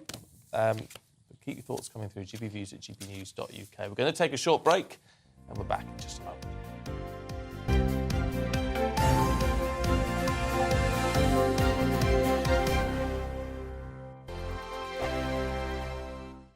Monday to Thursday nights on GB News. At 6, it's Dubes & Co. 7 o'clock, Farage. At 8, join Mark Stein. And at 9, Dan Wootton Tonight, followed by headliners. On TV, radio and online. This is GB News. Here on GB News Live, we'll be keeping you in the picture, finding out what's happening across the country and finding out why it matters to you. We'll have the facts fast with our team of reporters and specialist correspondents. Wherever it's happening, we'll be there from 12 noon on TV, radio and online. GB News, the People's Channel, Britain's news channel. We are GB News, the People's Channel. Why not take us home with you by visiting the GB News shop at gbnews.store? You'll find all the official merchandise, a really good present actually for yourself, your friends or your family. We ship across the UK mainland at no extra cost. GB News, the People's Channel. Join my show Farage, 7 p.m. till 8 p.m. Monday through Thursday, and there you will get opinion, analysis, debate, and I'll cover stories that nobody else dares to touch. You've been cancelled. Join the club. Oh my goodness me! And then for the last 15 minutes, talking pints. We're over a drink. We have a civilised conversation with someone. We very often disagree, but we do it in a grown-up way. Come and join me on Farage. Monday to Thursday on GB News, it's Bev Turner Today from 10 a.m. We're going to be here for you, our GB News family, to keep you up to date, but also make you smile. The guy went from puberty to adultery. And I can't wait to bring a few of my own opinions. I have no time for cultural totalitarianism. We'll engage in passionate, but always polite debate, with your thoughts and opinions at the centre of it all. Only on GB News, the People's Channel, Britain's news channel. Hi there, it's Stephen and Anne. At breakfast from 6 a.m, you'll always be caught up with everything you need to know, the latest headlines, opinions and debates. We'll bring you the good news and the bad, but most of all, we're here for you. Remember, send in your views and let us know what you would like us to talk about. That's because we're your news channel. And every morning at 6 a.m, it's breakfast on GB News. Join me every Sunday at 6 p.m. for Gloria Meets. In exclusive interviews, I'll be finding out who our politicians really are and what they really think. It's something that you would never want anyone to suffer. I didn't know what channels there were. I didn't think I'd be believed. I must have weighed about 7 stone and I'm 5'8". My instincts was to sort of cover this up. I mean, clearly that was a mistake. Join me every Sunday at 6 p.m. on GB News, the People's Channel, Britain's news channel. Hello, I'm Simon Evans. Join me on GB News for Headliners at 11 p.m, where I'll be joined by two of the country's top comedians as we take a look at tomorrow's newspapers tonight. If it's a big story, we'll be covering it, I guarantee, but we'll also have some fun along the way. That's GB News Headliners at 11 p.m. We won't put you to sleep, unlike some of the other paper review shows out there. So join us, 11 p.m, 7 nights a week.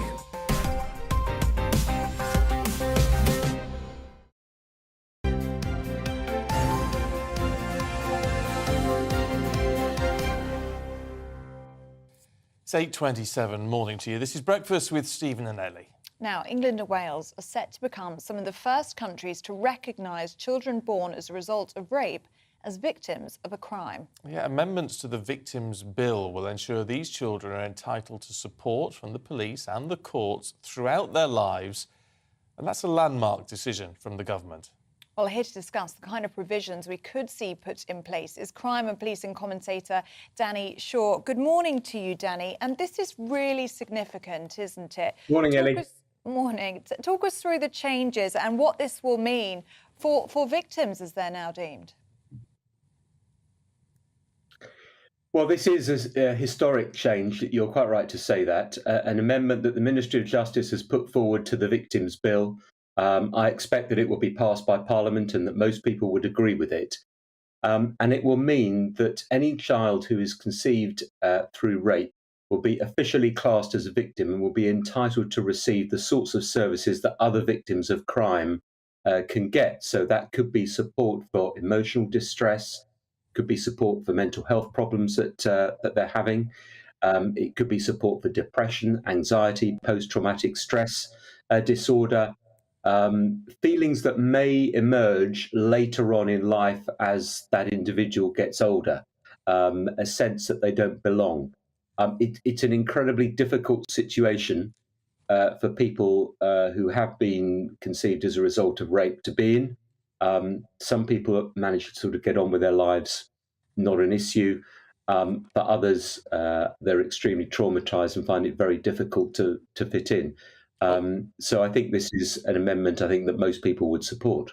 All of this seems to suggest that these children are then told what their heritage is in that sense, which begs the question, do we think that's right? I mean, I know with adopted children, for example, it's encouraged that they are told that they are adopted and then obviously they have that to process. It seems a much more difficult thing to tell a child that their father was a rapist. Yeah, and this is an individual thing. The state isn't saying what you should do or how you should go about it. It's saying the support is there automatically if you're in this situation. It's estimated, and this is an estimate that's been produced by campaign groups, that there could be as many as 3,000 people a year in this situation. That sort of statistic is taken from estimates of the number of rape victims in the country and then the number of those who will fall pregnant as a result, of course, minus those who will have a termination. So that's a rough estimate, which is an extraordinarily high number. And I think what you've got to remember is this isn't something that the government sort of just invented. It's come about because of pressure from a woman who at 13, whose mother was raped at the age of 13 in the 1970s.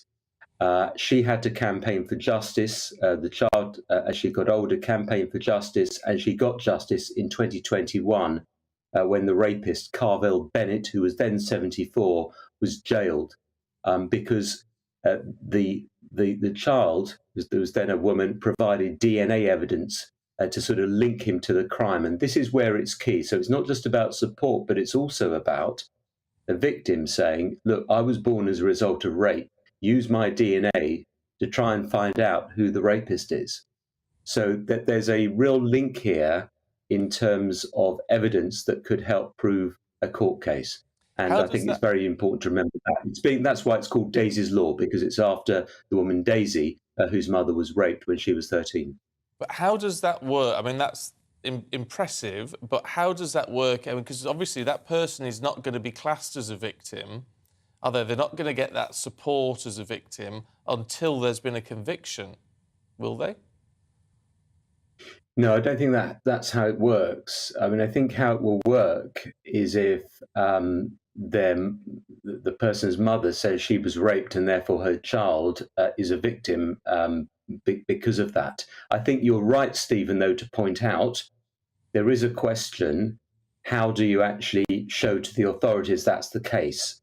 And I think the question that will be asked is, will that lead to bogus claims? Will that lead to people coming forward who want support from the state or who want to take an action out against someone for malicious reasons who claim that they were born through rape?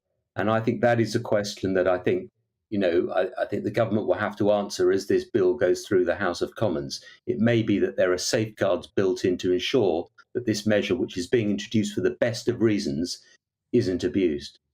OK. Danny, really good to talk to you. Thanks for talking us through that. Appreciate it. Now, up next, we'll have all of the biggest stories from today's papers with Claire Muldoon and Kevin Schofield. That's after this.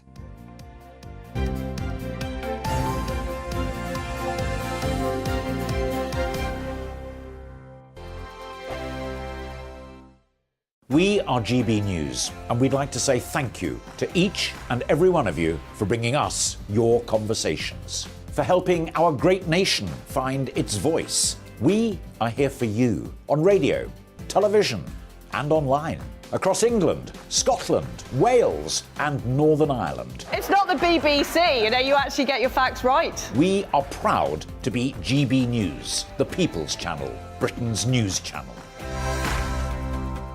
Monday to Thursday, 9 p.m. till 11 p.m. Join me, Dan Wootton. I'll bring you the sharpest takes and hottest debates. Do you not believe in prison? I don't believe in prison. I'm completely stunned. I guarantee you there'll be no spin, no bias, no censorship. I actually was personally quite offended by it. And no reason to go to bed. So I guess they've always been quite woke. That's Dan Wootton tonight on TV, radio and online. Monday to Thursday from 9 p.m. till 11 p.m. on GB News. The People's Channel, Britain's news channel. My name's Tom Harwood, and join me 9:30 a.m. every weekday for The Briefing, your one-stop shop for everything you need to know about what's going on in politics today. I wonder if this is a deal that might need to be like the biscuits in this factory, twice baked. Is there not an opportunity here to win out against the extremes? Tom Harwood, GB News. What are you going to do about it? Things should have been done differently, and they certainly are being done differently. Don't miss it. The Briefing with me, Tom Harwood, 9:30 Monday to Friday on GB News. Every morning from 6 o'clock, we'll wake you up with GB News Breakfast with all the stories you didn't know from the night before. So whether it's serious news, entertainment, or your own views from all over our great nation, we're here to kick off your day with a smile. And the national media should be reflecting and reporting what's happening here. You will notice the northwestern accents. Whether you're with us on TV, radio, or online, every morning, it's breakfast from 6 a.m. Hope you can join us. We are GB News, right across the nation. You can get us on television, on radio, on digital. We're absolutely everywhere. Amazing! You see, amazing! You remind me of me in the European Parliament. But here's the most important bit. We are not part of the mainstream establishment. We think and speak just like you do. We are the People's Channel. Magnificent. That's really, really thoughtful. Come and join us on GB News, the People's News Channel. Join me, Nana Akue, Saturday and Sunday afternoons on GB News. Expect fiery debate and passionate discussion as me and my panel tackle some of the biggest topics hitting the headlines. It's a place for everyone's opinion. No one gets cancelled, but no one gets an easy ride. Oh, she's on it today! Be ready for conversations that are fierce, frank, and of course, fun. Every Saturday and Sunday afternoon from 4 p.m. on GB News, the People's Channel. We are GB News, the People's Channel. And right across the United Kingdom. You can find us on Sky Channel 512, Virgin Media Channel 604, Freesat Channel 216, Freeview Channel 236, and YouView Channel 236. You can also take us with you on DAB Plus Radio, with the GB News app and at the website gbnews.uk. We're absolutely everywhere. Come join us on GB News, the People's Channel, Britain's news channel.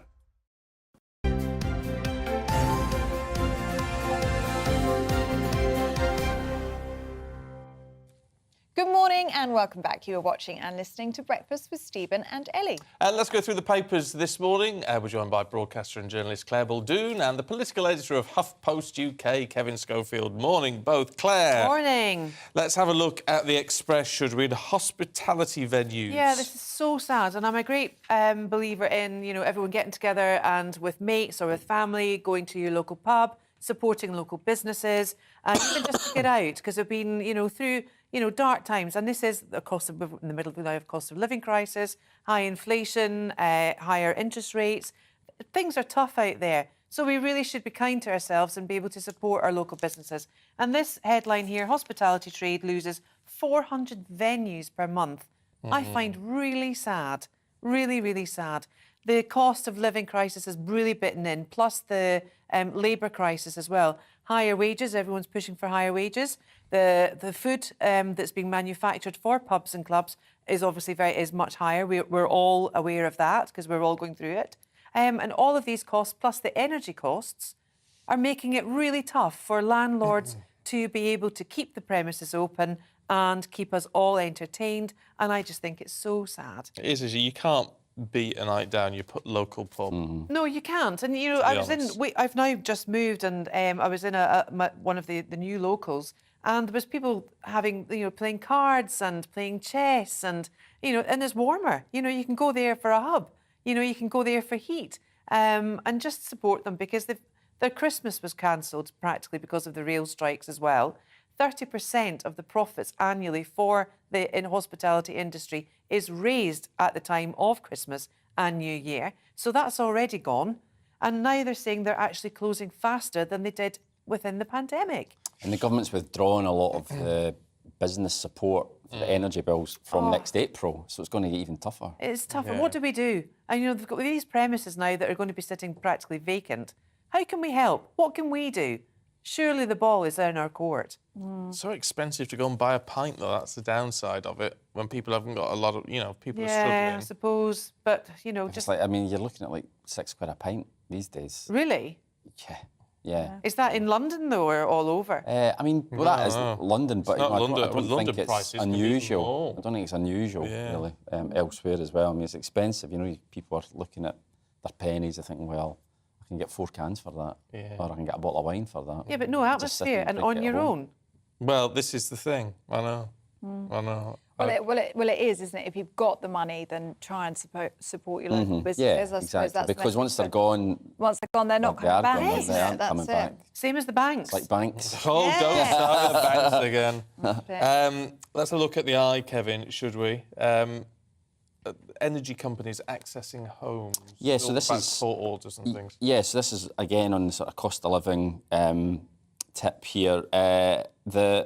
So there's these things called utility warrants, so which allows energy firms to basically force entry into your house. So they go to the court, cost them £22 a pop, so that's nothing to them, £22, and in the vast majority of cases, the court just nods it through, and they are allowed access to your house to fit, more often than not, to fit prepayment meters. But they're looking at outlawing this, aren't they? Outlawing the forcing of... Well, Labour are really pushing hard on this yet, and the government have said they'll look at it, but they've not come forward with any proposals as yet. And, what people are saying is this is almost like giving them carte blanche to cut people off by the back door, because unless you've got the money to pay up front, then you're not getting any energy. And what's also telling is that the number of these warrants has doubled in the last 4 years, so 174,000 in 2018, Last year, it had gone up to 367,000. So it shows. I don't think there's anyone. I don't think there's anyone who does this through choice, right? If you cannot get blood out of a stone. If people don't have the money, they cannot pay. And I for one, am absolutely appalled. And I think bailiffs should be banned as well. I do not like this forcing of people into people's homes. Shelter is a fundamental human right. How can we get to a stage in this country? It's almost like Victorian times. It's barbaric, really. You know, it's barbaric. Yeah. People forcing their way into homes. You know, you should be safe in your home. You know, this is a place of refuge, of safety, and it's not now. Because at £22 a pop, is that how cheap life is? Is that how cheap a home is? Oftentimes they're going in to cut off your supplies. It's just awful. awful. It's not just Kevin, it's disgusting. No, I'm not a fan of that. But then they really need to work to make those who are on prepayment meters, because a lot of people obviously choose to go on the vast majority on prepayment have chosen to do so. They're not forced onto it. But make it the same price as whatever else is paying. Yeah. You're charging them more. They charge them. I know it is barbaric, and it's almost like Victorian times. Well, Dickensian. Let's concern ourselves with our wrinkles this morning, should we? Yeah. And the secret to eternal youth is sound. Sound. Low frequency sounds. Who would have thunk it? Secret life to longer life. Boffins reckon sound therapy could be the secret to eternal youth. Where are you going tomorrow night, Stephen? It's a yoga studio. Not that I've ever done yoga. But there will be But it's what they call a gong bath. Yeah. So Professor Michael Sheets of the University of Texas explains, we treat people twice with the ultrasound and it was back to behaving normally, because he says researchers have tested the therapy on ageing mice who were soon feeling youthful enough to run further and faster on a treadmill. It even cured one individual's hunched back, despite making it worse initially. So what they're saying is low-frequency ultrasound noises fed into people actually has a de-aging effect. Now, see whether that's the same as what a gong. Is it gong? Sounds like you're banging something, but it's not. It's those like Tibetan bowls sort of thing where they sort of run their fingers around it and it creates a constant low sound. Apparently. Like what? But I've never done it. I haven't done it yet. Is it like humming, you know, when you go like that? And that's meant to be really much more good for intense, because they do say don't go if you've got like metal implants or anything, because Really? they'll start vibrating. Oh, really? Apparently. It's like what you see in those churches, you know, when you start not being able to control your movements. I don't think that's the same thing. What, like an exorcism? I think that's you can't control your movements. I think that's being overcome by the Holy Spirit. It's not quite the same as a gong bath. Well, you don't know anything can happen in your gong bath. Well, it's meant to be. My sister-in-law and brother have both been and said it was good, and they're proper Northerners. All right. So we just said we'll give it a whirl. And you'll come back 10 years younger. Apparently, you sleep really well afterwards. Do you have any issues sleeping? Sometimes, but it's on these shifts. Sometimes I sleep like a baby, and sometimes I'm up half the night, you know. What about now? Let's talk about our pronunciation of worms. Yes. So this is a survey that's been done of the words which British people struggle with. All right. Now, so this is a sentence which will pose Can you read it to us? Yeah, I'll read it to you. We'll test you. Yeah.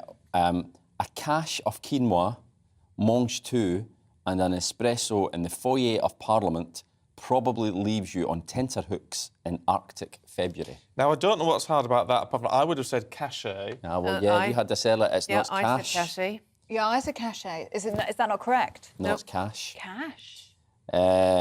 Arctic. Yeah, that's fair enough. Antarctic. A lot of people say Antarctic, so they drop this second K. Oh, do they? The first K. Yeah. All right. You said tenterhooks instead of tenterhooks. I said tenterhooks. Tenterhooks. It's tenterhooks, though. It's not. It's tenterhooks. No, it's spelled like that, but it's pronounced tenterhooks. No, it's not. It's not. It's pronounced correct. It's tenterhooks. tenterhooks. It is tenterhooks. See, I don't believe that. Espresso. A lot of people say espresso. Oh, they do. Oh, no, that's one of my pet peeves. That one. Espresso. Cash. Obviously, we've done that one. Parliament. No, although Parliament. Well, no, but you meant to sort of like just have a slight spin in there. Parliament. A bit like February. Parliament. It's not. You don't. No one says February. But no, but I say February. I say February. When you can February. say it. I say you February. Say what? I say February, which is wrong. February. No, I don't. I say February. Yeah, that's what you're supposed to do. Say it properly. February. February. February. February. Quinoa. If you think about it too much, it you're screwed if you think about it. Yeah. But these are the most difficult words for British people. For British people, yes. Quinoa, I didn't know how to pronounce that for long enough. I always thought it was quinoa. That's one of those words that you wouldn't know unless someone told you, would you? Exactly. I don't know what people are getting wrong with mange too. I mean, surely we know it's not a mange tout. Or mangy toot. Apparently. Mangy toot. David Jason said when he was in Only Fools and Horses, no? Rodney Mangy Toot. Yeah.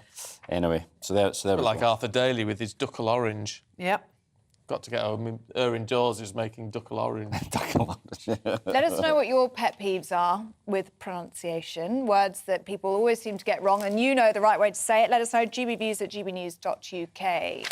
Espresso is definitely mine. We've got time for any more? No. No? Sadly not. Okay. We haven't, but it's been very good to see you both this morning. Thank you very much indeed. We haven't Very because much, we've got thank to you. tell you about drivers across most of Britain who are missing out on benefiting from supermarket price cuts at the petrol pump. That's according to the AA.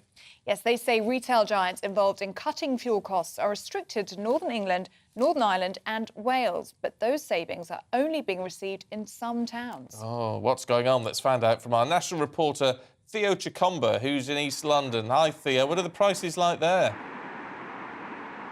Good morning. Well, the prices here at the moment are 144.9 for fuel. You mentioned the price. We've had some challenges with fuel over the last few years. If you remember that time when people were queuing up trying to get fuel, and then last year we had the impact of the Russian invasion in Ukraine, which saw fuel prices go right up. The wholesale price was impacted, so we saw the increase in this country. But over the last few months we have begun to see some changes. Slowly they are reducing, but some new research by the AA, the motoring company, suggests that different parts of the UK are not getting perhaps lower levels of fuel or diesel than they would want. So if you live in the northern parts of England, in Wales and in Northern Ireland, your fuel prices are essentially different from those who live in London, here where we are in London, and in the south as well. Just in terms of what they say retail giants involved in price cuts are mainly based in those parts which you've mentioned, and in places like Greater Manchester, you could be 10 miles from each other. So for example, Ashton-under-Lyne or in Bolton, 10 miles apart, and they will have different fuel prices. And even if you live in places like Cheshire, in the rural areas, your fuel is going to be slightly cheaper in comparison to other parts where in big cities where there are more people, for example. And the AA spokesperson saying that supermarket petrol diesel is around £5 to £7 per tank more expensive between those two distances, and they're saying retailers are able to get away with this, particularly supermarkets like Tesco's, who have their own forecourts, like the one just behind me. They're able to get away with this because the price transparency that the Competition and Markets Authority recommended last year in October doesn't exist yet. So that's why we're seeing some of these different prices. But there is some good news. In the last couple of weeks in December, there's been a drop of around 4.4 pence and 5p for diesel compared to what we saw before Christmas. So fuel prices are going down, potentially some good news for those who use cars to get around. OK, Theo, brilliant to have you on. Thank you so much for that. I wonder if it is just supply and demand, in a way. I think it's desperately unfair, to be perfect. I mean, I know there must be different costs, right, in getting fuel to some places than others. So there's going to be some disparity. But even on the drive into work, there's a place, I don't know, 5 or 6 miles from here, where it's like it was there, 44. That was nice and cheap, yeah. Yeah, whereas a lot of the place just up the road here is 52. Where I live, it's all sort of low 50s. Yeah. There's such a disparity, isn't there? I remember when we had, and it was all hiked up, all the prices were hiked up. Over £2 it was in Chelsea. I was stood outside there reporting, yes. And I actually make a point now of driving. I will drive out to get cheaper petrol. It really drives me mad. The problem is, you do wonder, when are you getting, at what point are you spending more on petrol driving to and from the petrol station than you would have saved on the... That's it, isn't it? But it's an issue, certainly across the country. Just don't know why they can't just level it out a bit more. I know. There should be. I don't know whether this transparency thing which is coming in will make any difference. I don't know. That's what I say, isn't it? It goes up like a rocket, comes down like a feather. And it's coming down very slowly all around the country. Look, I'm a wise woman. Mind you, it's not bad that... I have noticed the difference when you fill the tank, because on those things where you put your card in and do it all automatically, I was having to do it twice, and now I'm back to doing it once. What do you mean?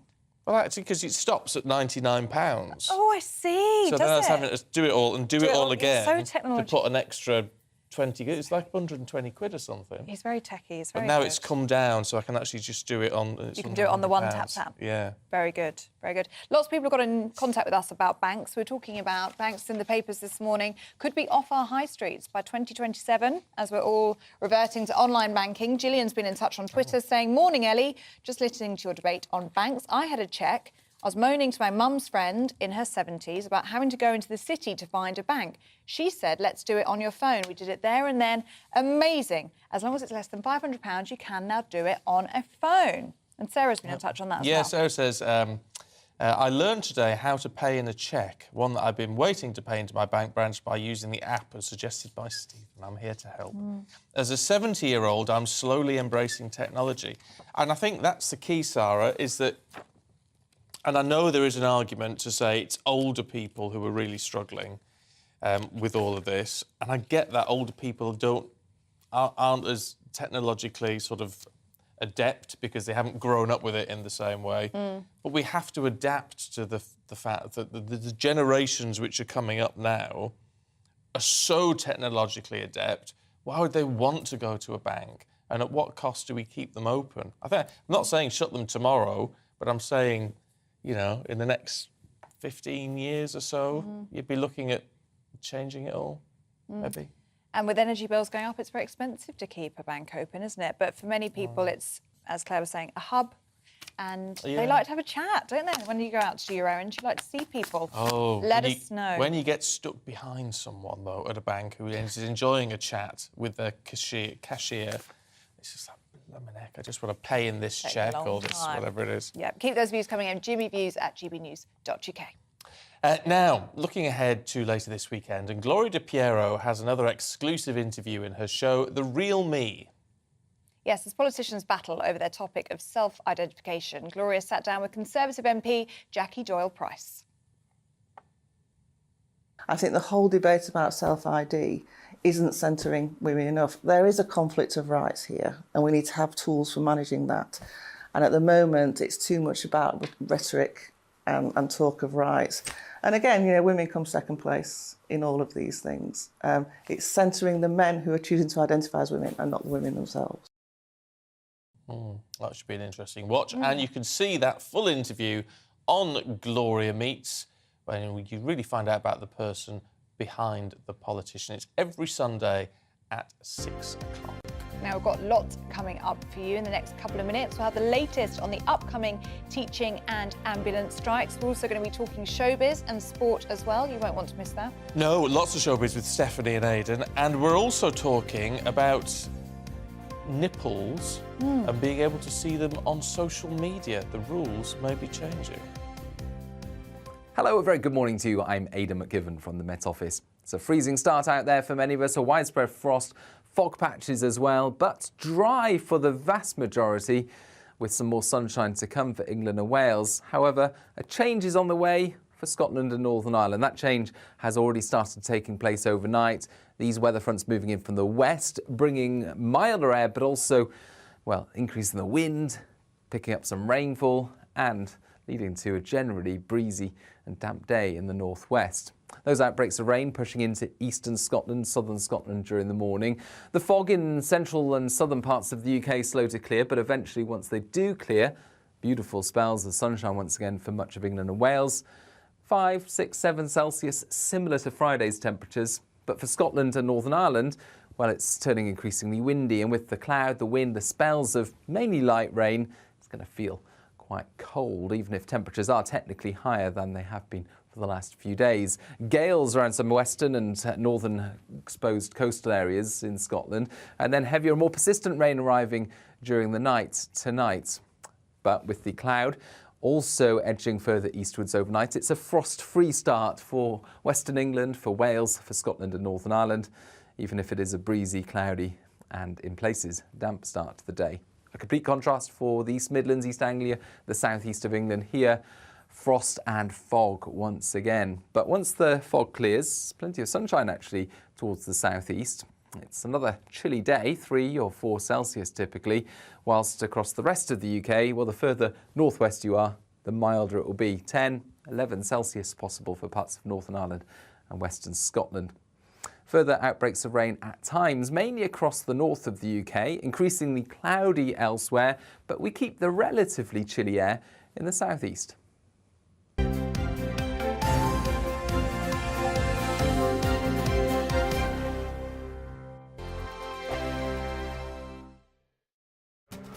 This year on GB News, we've got brand new members in the family.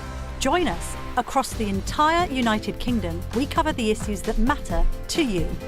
GB News will always stay honest, balanced and fair. We want to hear whatever is on your mind. And we don't talk down to you. The establishment had their chance. Now we're here to represent you. Britain's watching. Come join us on GB News, the People's Channel. Britain's news channel.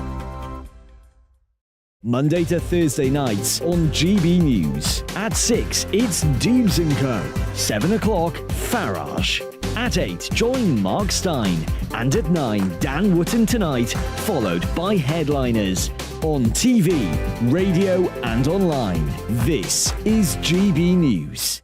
Join me, Lawrence Fox, on GB News. Frank, fun, fearless and sometimes serious. Much as I love a Friday night punch-up, what I really want is a battle of ideas. I want to look at things differently. I want to hear different voices and engage with your unique experiences. Every Friday at 7 p.m. on GB News.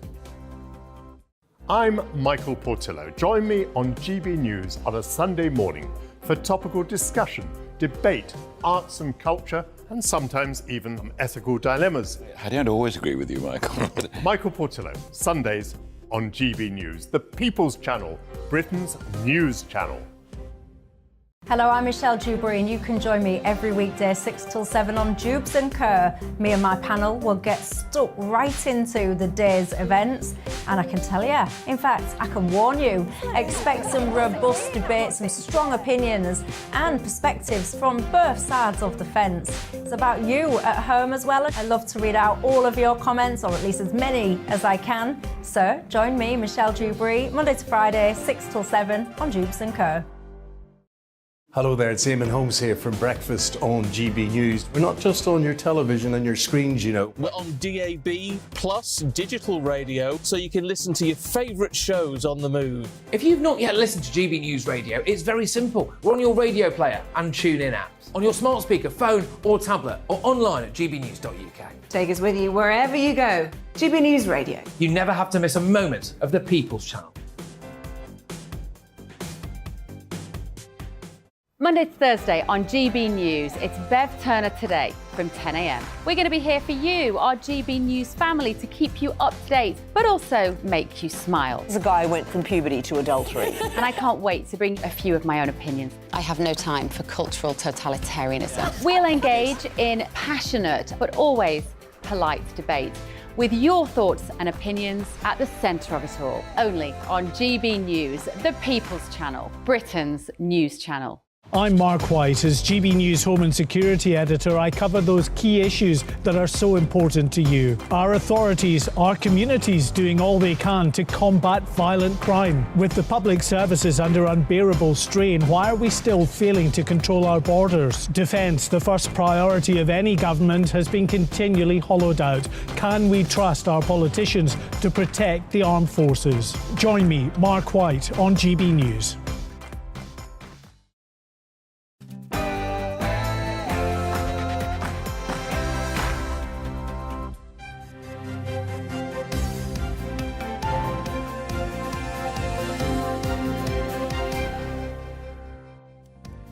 schools are set for yet more disruption after teaching unions failed to reach an agreement with the government.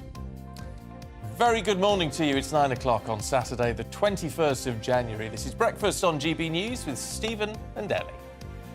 Now, the winter of discontent looks set to stretch into the spring, with teachers going ahead with a series of strikes in February and March after talks with the Department for Education came to nothing.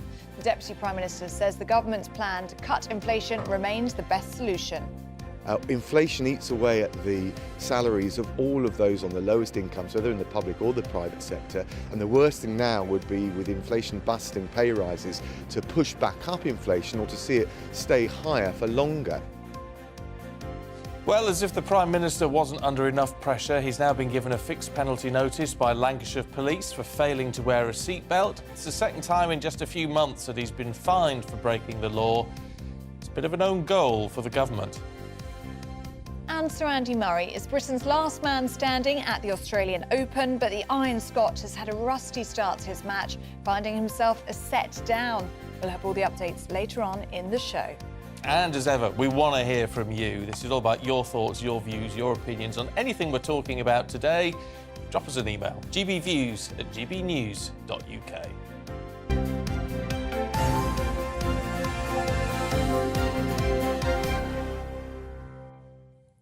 Now to our top story this morning, and teachers' unions have failed to find a resolution with the government over their ongoing industrial action. Now, officials at the Department for Education spent 6 hours negotiating with union leaders, but they didn't find a compromise over resources, salary or working conditions. Well, teachers will now go ahead with their walkout in England and Wales on February the 1st, with further dates to be announced soon.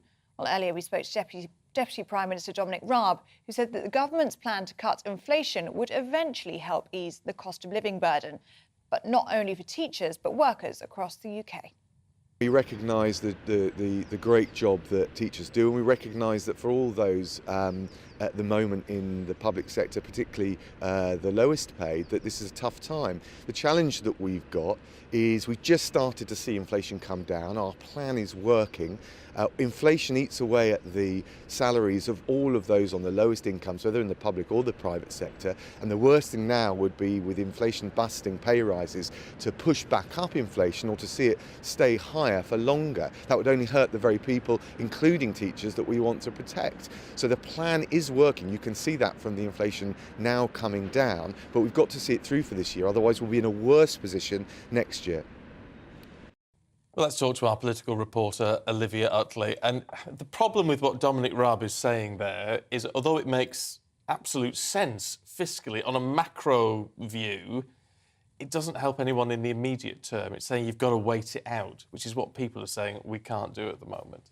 Absolutely. And these teachers' strikes, in some ways, are the worst of the lot, because we know that children's education was already severely disrupted because of COVID and the lockdowns.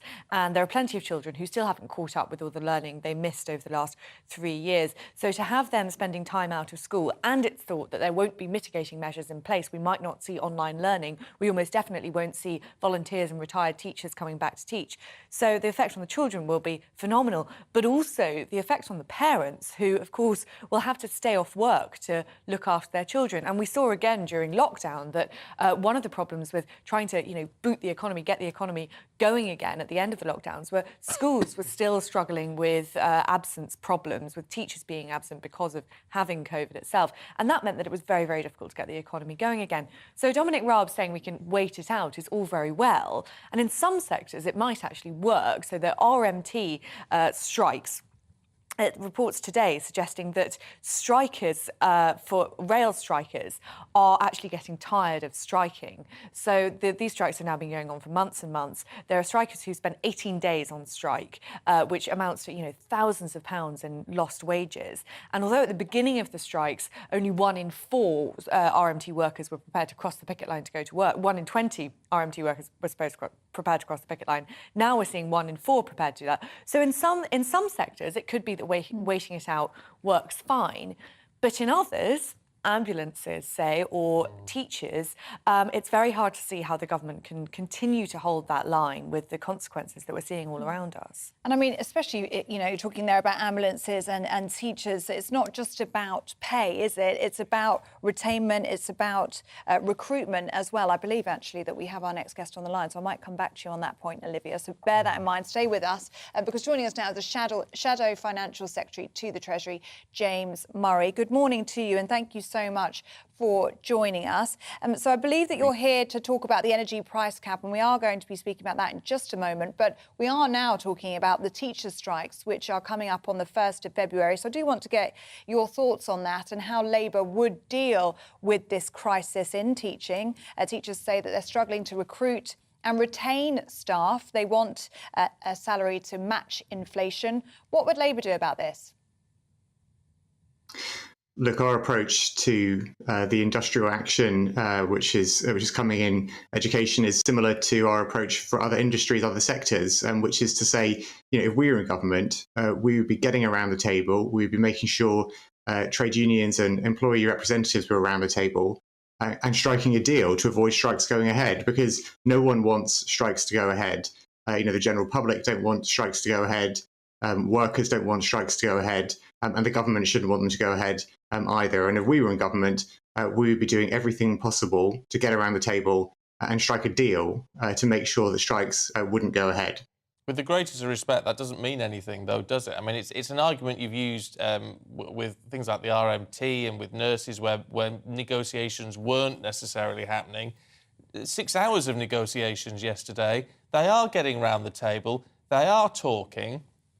Just saying you would strike a deal. Well, what? I mean, what sort of deal? I mean, that's the key to all of this. They're not going to take any old deal, are they? Look, the principle about having negotiations to avoid industrial action going ahead is that you sit down around a table and negotiate. So, you know, when I and my colleagues come on your channel and others, and people ask us, well, you know, what would you offer? What would be your deal you would strike? That kind of misses the point, because the point is that it's about negotiation, and it's about sitting down in good faith and trying to get that deal to avoid strikes going ahead. And, you know, the Education Secretary, the government have known that these issues have been coming for a long time with teachers. They should have been working hard to avoid getting to this point. But the same principle applies to other sectors as well. That principle of negotiation, that principle of sitting down around the table, striking a deal, is what the public wants to see. They want ministers to take some responsibility for this and to try and avoid strikes going ahead. So what you're saying is what the government is doing in regard to the teachers is exactly the right thing then, because you do exactly the same. Well, the government should have been getting ahead of this problem. They should have been having those discussions with the teachers' unions. They should be trying to avoid this going ahead, and they should also be thinking about the long run. You know, making sure that they've got better resources within education. You know, we've spoken about ending private schools' tax breaks and using that money to support education. We should be looking at the long run, but we should also be making sure that strikes don't go ahead, and that is through negotiation. You know, and there's no quick solution to a lot of these difficult issues. The principle about negotiation is that both sides have to compromise, but it is about hard graft. You know, it is about sitting down at those tables along ahead of the issue coming to a head and trying to avoid strikes going ahead in the first place. To ask you about the front page of the Daily Mail today. Your colleague, the Labour MP Rosie Duffield, speaking out about her experience being jeered, she says, by male colleagues in the Commons. She has compared being in the Labour Party to being in an abusive relationship. She says that the party has a woman problem. Does the Labour Party have a woman problem?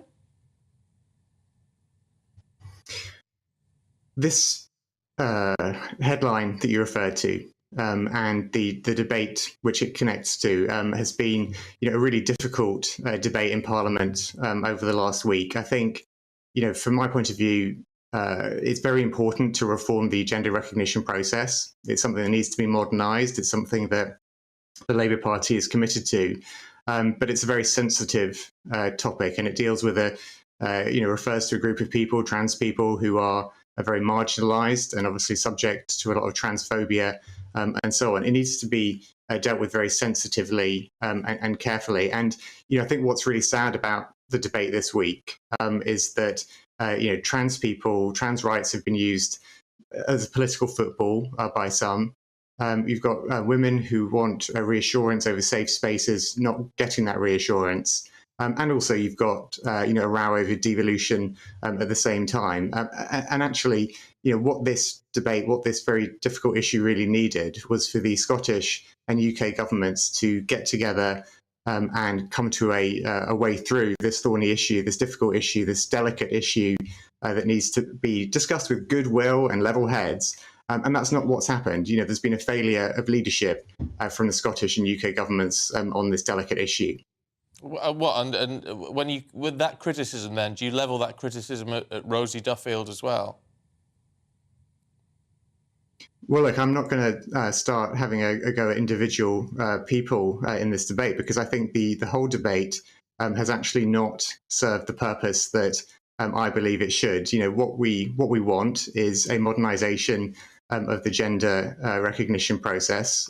It's a delicate matter. It involves trans rights, and trans rights have been used as a political football many a time. Trans people are often, very exposed to being attacked, being very marginalised, and so on.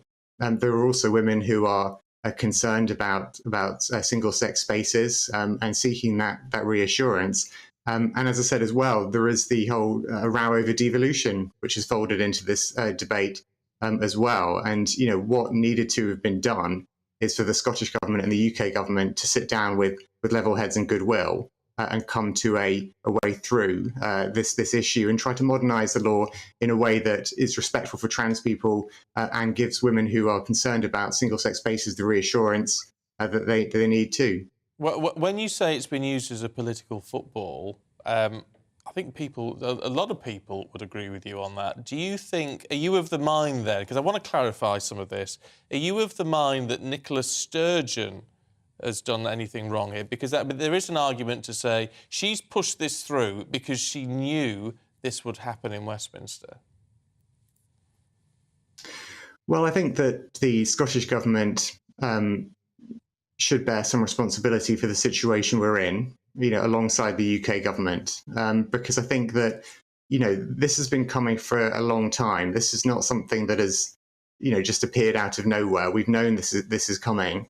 And actually, if both sides, if you like, if both governments, the Scottish government and the UK government, had those detailed discussions earlier on about making sure that the legislation was designed in the right way, that it was achieving the goals about modernising the gender recognition process, which is something that is desperately needed, whilst providing the reassurances or the safeguards that people also feel is necessary. That could have been, we could be in a very different place, I think, if the Scottish government and the UK government had behaved differently in the run-up to this. And that's my position, and that's Labour's position.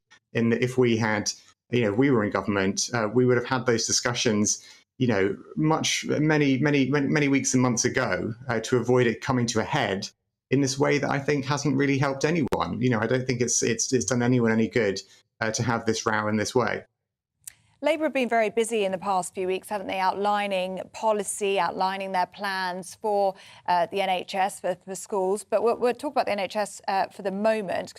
Keir Starmer has been quite bold and made some suggestions of how he'd like to reform the NHS over Labour. He's talking about it being important that it's free at the point of use, but he hasn't ruled out privatisation. And for the left-hand side of the party, that's going to make them quite nervous, isn't it? Because they want to be injecting cash and giving those pay rises to NHS workers. Do you think there could be an upcoming rift in the Labour Party about how to reform the NHS? I think there is total unity in the Labour Party about the need to get the NHS out of the crisis it's in. And I think what's really important in terms of how to get the NHS out of that crisis is to recognise that, yes, there is a component which is about extra funding for the NHS, which is why we've said we would scrap the non-dom tax status and use some of that money to expand the NHS workforce with the biggest NHS workforce expansion in its history. But alongside that, we have to reform the NHS. You know, we can't just continue with the NHS exactly as it is now and put more money into it and hope that everything will come right. You know, we need to reform the NHS at the same time as supporting it financially. And those are the plans that Keir Starmer and Wes Streeting have been setting out. You know, the importance of reform. Wes Streeting has been setting out the principles of reform, some of the ideas, some of the areas in which we might focus in government. But having that reform alongside the funding is the way to make sure the NHS remains this, you know, incredibly valuable public service for us all, which is free at the point of use. But I mean, part of the problem with all of this, right? I mean, you talk about non-dom status and all the rest of it, and windfall taxes. None of them actually hit the marks when it comes to funding all the things that you've outlined. And I know today Labour is outlining a change to the energy price cap because you think it's not right that that the energy price cap is going to start going up this year, so it's going to cost us all more. You say you want to do more to help us all out with that, but again, where does the money come from?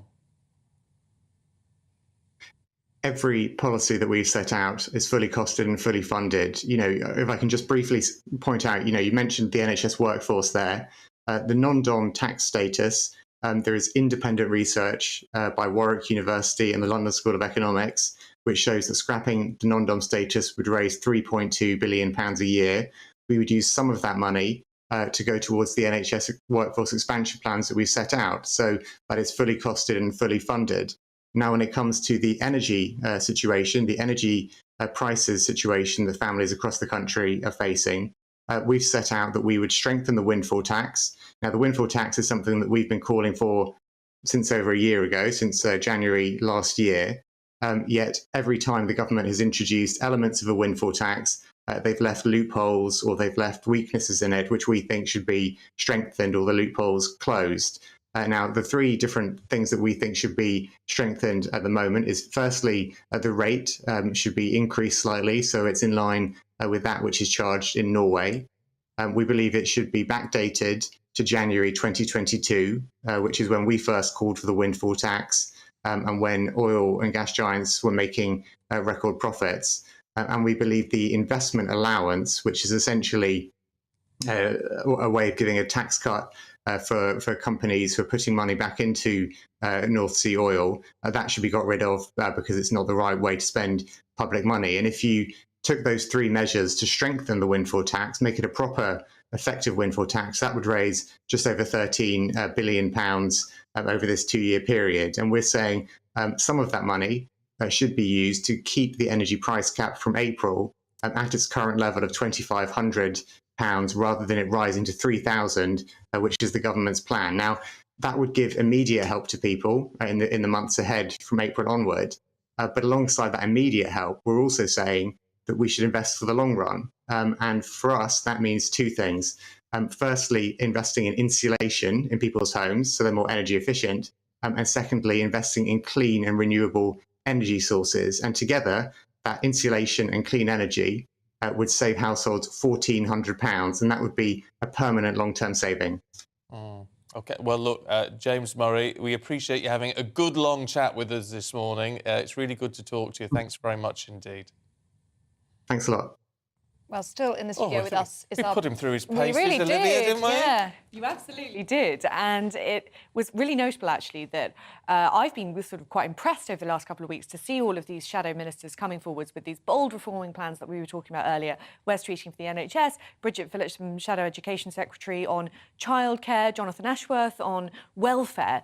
But when you do put these shadow ministers through their paces, you do find that there is quite a lot of vagueness if you scratch the surface on strikes, as you put him on the spot there, and it wasn't clear exactly what they'd do. He said that he would negotiate. Well, of course, that's what the government is trying to do. They went through 6 hours of negotiations.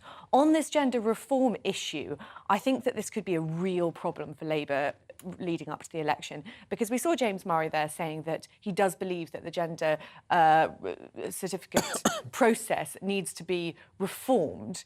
Well, Keir Starmer has said that, and then he sort of half went back on it and said that he thought that 16 was too young to change gender. They flip-flop on this issue quite a lot. And on the issue of Rosie Duffield, he seemed to be taken completely by surprise and didn't quite know what to say. Now, Rosie Duffield spoke in 2019 very movingly about her own experience of domestic abuse, and she wrote this hugely powerful column in Unheard a couple of days ago, saying that being part of the Labour Party was like being in an abusive relationship, saying that she felt low-level trauma when she came home at her political isolation, that her colleagues in the Labour Party stonewalled her, essentially, and kept her quiet.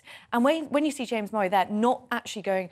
Well, you asked him if Rosie Duffield had sort of done anything wrong, is she part of the problem? And he wasn't prepared to say no.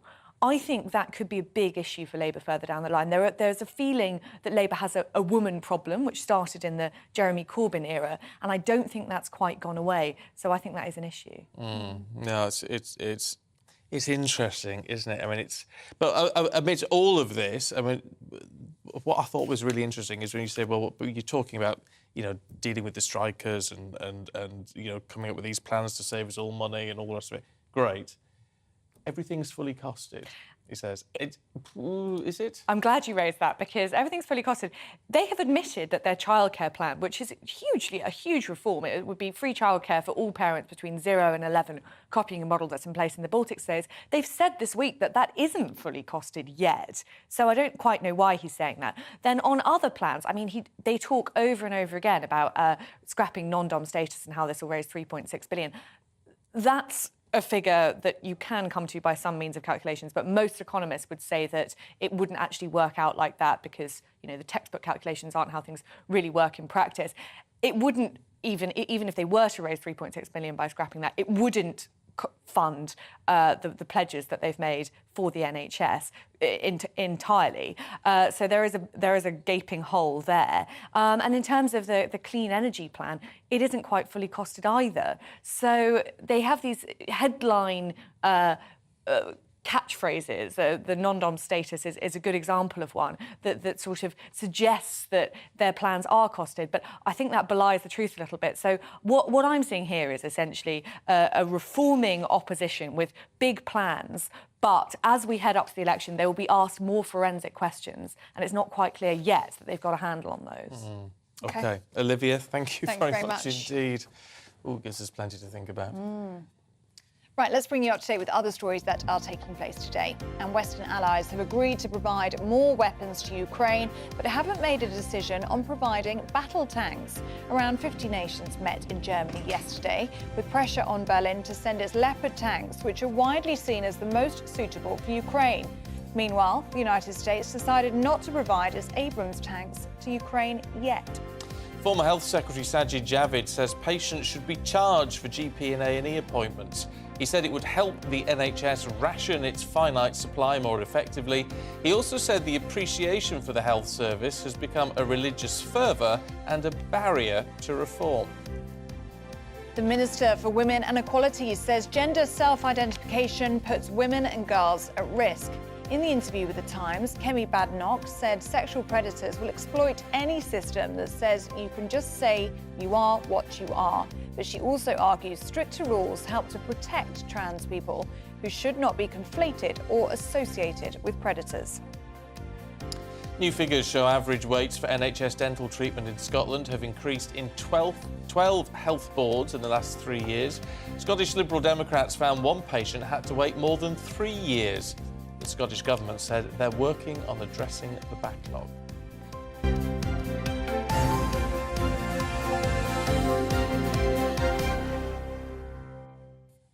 Loads and loads of you getting in touch with us this morning on all the different topics that we're touching upon. I'm going to share this one from Daniel on strikes. Good morning to you, Daniel. I never striked as a teacher. I just striked permanently. I left. The salary was between £20,000 and £24,000 for a 70-hour week. There was no overtime pay. I spent my own money, as most teachers do, to pay for pupils' pens and books, he says. Interesting one. And on pronunciation, this is a good one. Jill says, it really maddens me when people say asterisk rather than the correct asterisk. Oh, I see. So she spelled it with an X, so asterisk rather than asterisk. Asterisk in sort of the singular. Oh, and Anne says people say Pacific for specific. Yeah. They do. That's and generally rather than genuinely, and vice versa. And then what? Say that again. She'd be like, oh, I generally feel that, but you mean genuinely feel. Yeah. But they say generally like, oh, yeah, mostly. I love the way you went back to your Essex accent for that. Yeah, I went into that. Yeah. There you go. Lovely. Keep your thoughts coming through. Yeah, keep them coming in. GB Views at GB. We've got a whole stack here. We've been very busy. You have been very busy. Anyway, we're going to take a short break and then we're back with you in just a moment.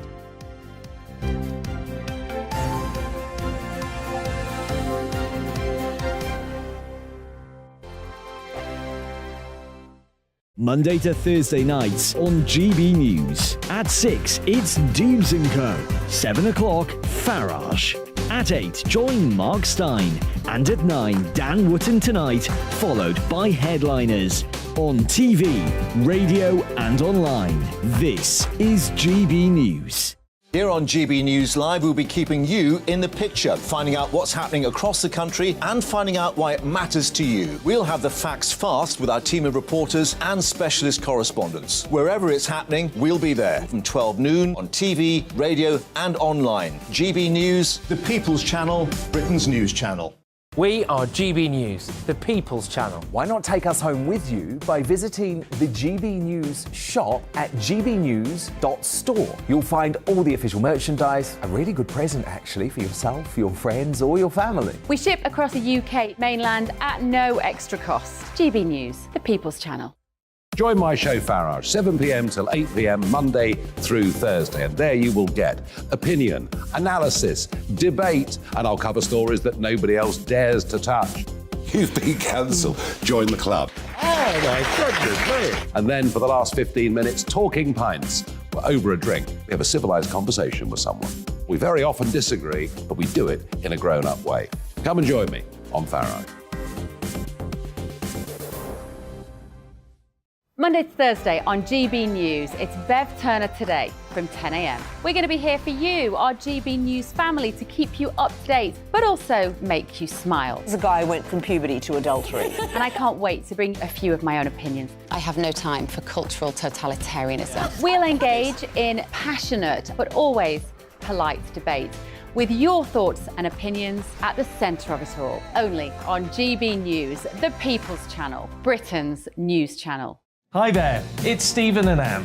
At breakfast from 6 a.m, you'll always be caught up with everything you need to know, the latest headlines, opinions and debates. We'll bring you the good news and the bad, but most of all, we're here for you. Remember, send in your views and let us know what you would like us to talk about. That's because we're your news channel. And every morning at 6 a.m, it's breakfast on GB News.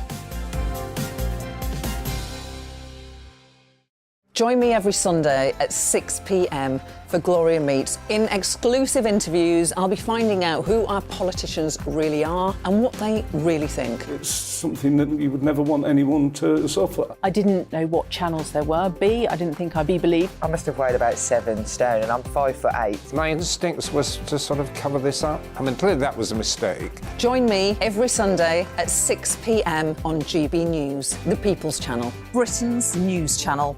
Hello, I'm Simon Evans. Join me on GB News for Headliners at 11 p.m, where I'll be joined by 2 of the country's top comedians as we take a look at tomorrow's newspapers tonight. If it's a big story, we'll be covering it, I guarantee, but we'll also have some fun along the way. That's GB News Headliners at 11 p.m. We won't put you to sleep, unlike some of the other paper review shows out there. So join us, 11 p.m, 7 nights a week.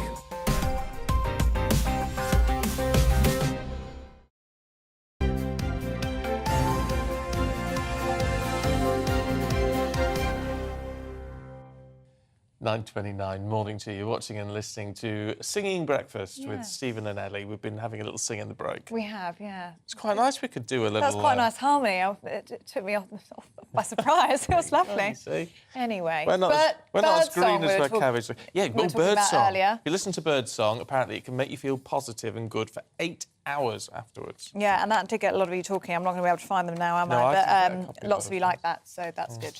And we like it as well here, so that's nice as well. What we don't like are petrol prices. No. Drivers across most of Britain are missing out on supermarket price cuts at the petrol pump. That is according to the AA. Yes, they say retail giants involved in cutting fuel costs are restricted to Northern England, Northern Ireland and Wales, but those savings are only being received in some towns. Let's talk to our national reporter Theo Chicomba, who's in East London for us. Why is this only happening in some parts of the country, Theo?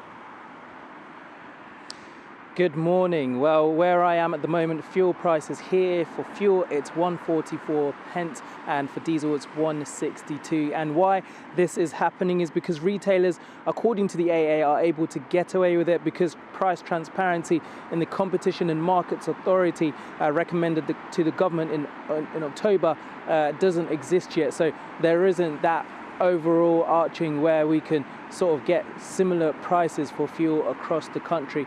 And as you just mentioned a few minutes ago, depending where you live in the northern parts of England, in Northern Ireland and in Wales, prices are slightly better than in comparison if you live in London or in the south of England. Now, in terms of over the last few years, we've had challenging times with fuel. Remember that time when people were queuing up for fuel around the country, and of course Russia's invasion in Ukraine, which led to wholesale gas prices going up, and over the last year we've seen fuel prices go up record numbers across the country. So depending on where you live, you can get fuel which is a lot cheaper than some other places. For example, in Greater Manchester, some places which are 10 miles between each other can have a difference of around 13 pence. And if you live in places like Northern Ireland, diesel was 10 pence per litre cheaper than in London and the southeast. And in Wales, the price was 6 pence per litre lower than it is in the south of England. But there is some good news though. According to the AA, in December last year, 2022, there was a 4.4 pence drop and 5p drop for diesel compared to what we've seen in the last couple of weeks. So there is some good news for those who need fuel to get in and around where they need to go to work or for other things. So it's yet to be seen whether this is going to be the trend going forward, whether fuel does continue to go down as well for commuters.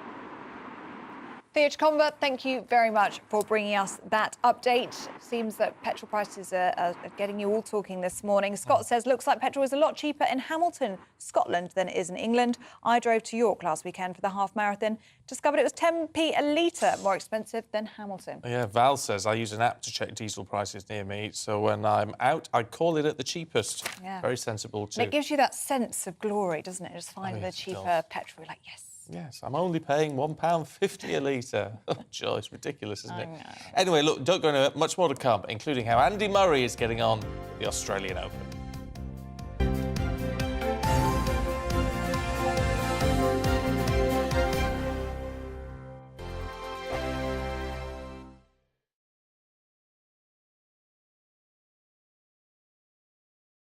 We are GB News, and we'd like to say thank you to each and every one of you for bringing us your conversations, for helping our great nation find its voice. We are here for you on radio, television, and online, across England, Scotland, Wales, and Northern Ireland. It's not the BBC, you know, you actually get your facts right. We are proud to be GB News, the People's Channel, Britain's news channel. Monday to Thursday, 9 p.m. till 11 p.m. Join me, Dan Wootton. I'll bring you the sharpest takes and hottest debates. Do you not believe in prison? I don't believe in prison. I'm completely stunned. I guarantee you there'll be no spin, no bias, no censorship. I actually was personally quite offended by it. And no reason to go to bed. So I guess they've always been quite woke. That's Dan Wootton tonight on TV, radio and online. Monday to Thursday from 9 p.m. till 11 p.m. on GB News. The People's Channel, Britain's news channel. My name's Tom Harwood and join me 9:30 a.m. every weekday for The Briefing, your one-stop shop for everything you need to know about what's going on in politics today. I wonder if this is a deal that might need to be like the biscuits in this factory, twice baked. Is there not an opportunity here to win out against the extremes? Tom Harwood, GB News. What are you going to do about it? Things should have been done differently, and they certainly are being done differently. Don't miss it. The Briefing with me, Tom Harwood, 9:30 Monday to Friday on GB News. Every morning from 6 o'clock, we'll wake you up with GB News Breakfast with all the stories you didn't know from the night before. So whether it's serious news, entertainment, or your own views from all over our great nation, we're here to kick off your day with a smile. The national media should be reflecting and reporting what's happening here. You will notice the northwestern accents. Whether you're with us on TV, radio, or online, every morning, it's breakfast from 6 a.m. Hope you can join us. We are GB News, right across the nation. You can get us on television, on radio, on digital. We're absolutely everywhere. Amazing! You see, amazing! You remind me of me in the European Parliament. But here's the most important bit. We are not part of the mainstream establishment. We think and speak just like you do. We are the People's Channel. Magnificent. That's really, really thoughtful. Come and join us on GB News, the People's News Channel. Join me, Nana Akue, Saturday and Sunday afternoons on GB News. Expect fiery debate and passionate discussion as me and my panel tackle some of the biggest topics hitting the headlines. It's a place for everyone's opinion. No one gets cancelled, but no one gets an easy ride. Oh, she's on it today! Be ready for conversations that are fierce, frank, and of course, fun. Every Saturday and Sunday afternoon from 4 p.m. on GB News, the People's Channel. We are GB News, the People's Channel. And right across the United Kingdom. You can find us on Sky Channel 512, Virgin Media Channel 604, Freesat Channel 216. Freeview Channel 236. And YouView Channel 236. You can also take us with you on DAB Plus Radio. With the GB News app and at the website gbnews.uk. We're absolutely everywhere. Come join us on GB News, the People's Channel, Britain's news channel.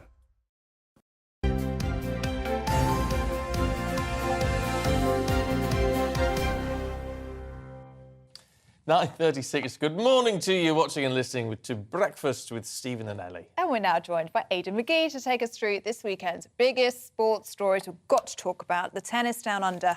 Yeah, ongoing. Roberto Bautista Agut took the first set against Andy Murray. He won a break of serve very early on. He looked unassailable from then on. I think it was 6-1 in the end. But I'll tell you what, Andy Murray's putting up a hell of a fight in the second one. Again, it went the same way as the first set. He lost the early break to Bautista Agut, who's an outstanding player. You know, he's just come through a 5-setter himself, Bautista Agut. 34 years old. They have three each, I think it is, in their head-to-head meetings down the years. But it looked like in the second set it was going very much the same way as the first. But goodness me, Murray hit back with the break. It's 5-all, I believe, now with Murray on serve. So this is a hell of an effort from somebody who didn't finish until 4:05 in the morning, less than 2 days ago. It's astonishing. And he's fighting, and he could take the second set. We're just awaiting results right now. OK, well, in the meantime, let's talk to former tennis player Anna Smith. I'm sorry to tear you away from the tennis, Anna. Really good to talk to you this morning. I mean, what do you make of what Murray is doing, actually? Because at 35, with his injuries and all the rest of it, it seems to be a remarkable return to form. Yeah, it really does. I don't think anyone could have quite anticipated what he was going to do. And I think the last couple of matches just sort of epitomise what he is and what he's done as a tennis player over his career and how much he's just fought. And like he's showing again today, I'm not really sure how he's still in this match. Anna, it's Aidan here. How pivotal is this set? Because even if he loses and goes down 2-0, it's going to be a hell of a long way back, isn't it? Particularly with the fatigue setting in. Yeah, I mean, it's huge. I think if he goes 2-0 down, again, it's that physical element, isn't it? As well as the mental, having come from 2 sets in both matches. I think it's so hard. But, you know, he's coming back. He's doing well. I think this is going to be pivotal. Just more generally, Anna, what do you think is driving Andy Murray right now? I mean, he's got fortunes in the bank. He's got 4 kids at home. He hasn't really competed at the very top level of tennis, probably going back to 2016-17. But what's driving him now, do you think? Because he's got nothing left to prove to the British audience, has he? No, not at all. I think the thing that he said in his interviews time and time again is just that he loves competing. He loves the sport, and there's not really anything that can sort of fill that void for him. So for him to put his body through this, you know, to be away from his family and his children, it is just the love of the sport. Just encapsulate for us what he's up against today in terms of Roberto Bautista Agut, because I did say he's got considerable pedigree. He's 34 years old himself, and he's just come through a 5-setter prior to this. Yeah, I mean, Batista is an absolute machine as well. He's very similar to Andy Murray. He doesn't give anything, doesn't give any free points, can stay out there on the court for hours. So again, it's sort of going to be who's going to be able to last the most and last the longest out on there. And it's whether Andy's got enough in the tank having those 2 5-setters in the bank. Bode well for the next sort of few months or so. Do you think he could carry this form into Wimbledon just quickly? Yeah, absolutely. He's got to take a lot of confidence from this. He's mixing it with the top guys in the world. So he's always said as long as he's competing with them, he feels like he wants to keep going. And for me, the tennis he's shown for sure he can compete with the top guys. Anna, we've torn you away from the tennis for far too long, so get back and watch the game. It's great to hear from you, though, and we'll hopefully have you back on again in the very near future. Thanks very much indeed. But yeah, one hell of a battle. Isn't it just? One to watch. Well, I'll tell you what's going to be one to watch as well, which is the boxing tonight. Oh, yeah, exactly. Well, this like a bit of boxing. So do I, yeah. But it all kicked off the other day at the press conference, and there were some homophobic slurs dished out. There was stuff about... It's Eubank Jr. and... yeah, so Liam Eubank Smith. Jr. is kind of... He's on the back foot a little bit because through no fault of his own, his last big fight against Conor Benn was a junior. Sorry, Conor Benn was he's not a junior because his dad's Nigel, not Conor. Oh, yeah. Eubank's a junior. I know what you mean. You know what I mean? Yeah, he failed a drug test, so he wasn't able to do it. Big prize on the line tonight. It's not a title fight. It's a middleweight title fight. Sorry, it's a middleweight fight in the Manchester Arena tonight. We think the ring walk's going to happen around about 10 o'clock. But the incentive is that to either of them, the winner is going to get a shot at Triple G, Gennady Golovkin. I still have to find out why it's called Triple G. I think Where's that third G? Where's that third G, exactly. But yeah, it's a bit of a grudge match. Liam Smith has won his last 2 fights. He's in decent form. He had a bit of a rough time before that. But yeah, there's genuine hate, genuine needle between each other. We're looking it up now, are we?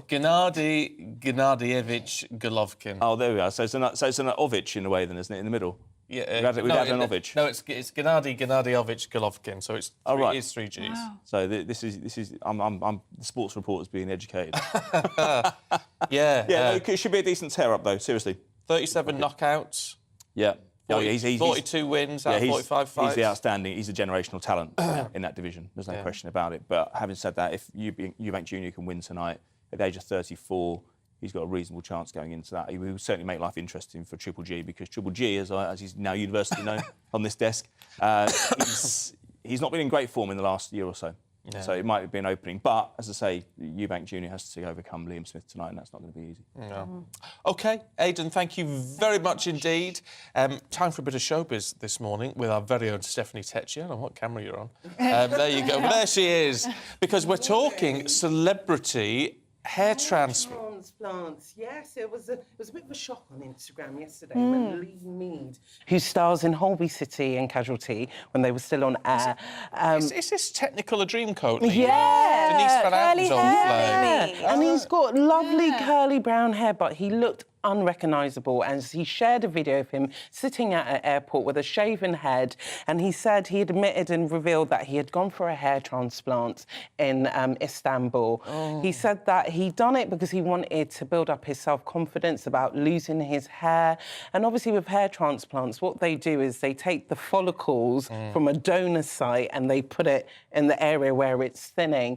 He's been quite open about it, and he says that he hopes that he can encourage other men to open about such surgeries and stuff, and I think it's quite brave. He said he was feeling quite nervous to go back home and show people his hair transplant, but he's put it on social media.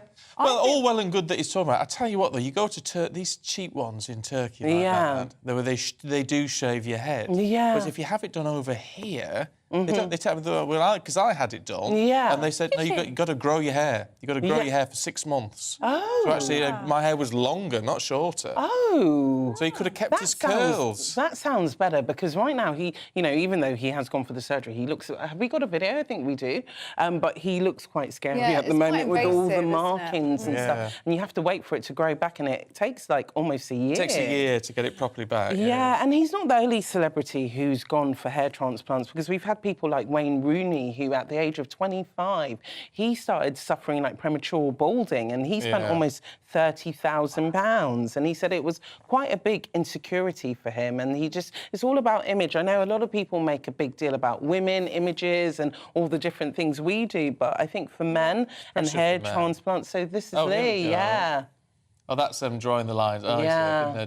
you see that? He looks so different. He does. Yeah.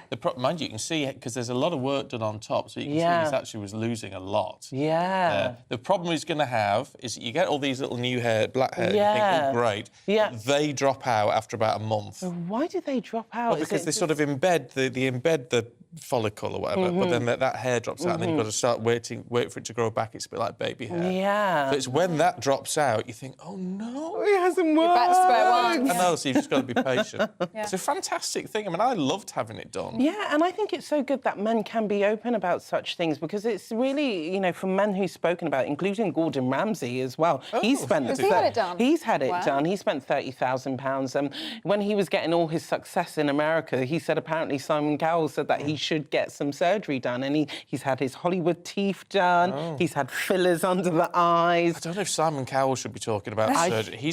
Simon Cowell needs to stay away from the surgery. Is that Botox? He's just had a lot of Botox. Filler, I think. Yeah. You know what? But it's interesting that men in TV now are starting to speak about the pressures they go through to look good. I think a lot of people think it's just women, but clearly...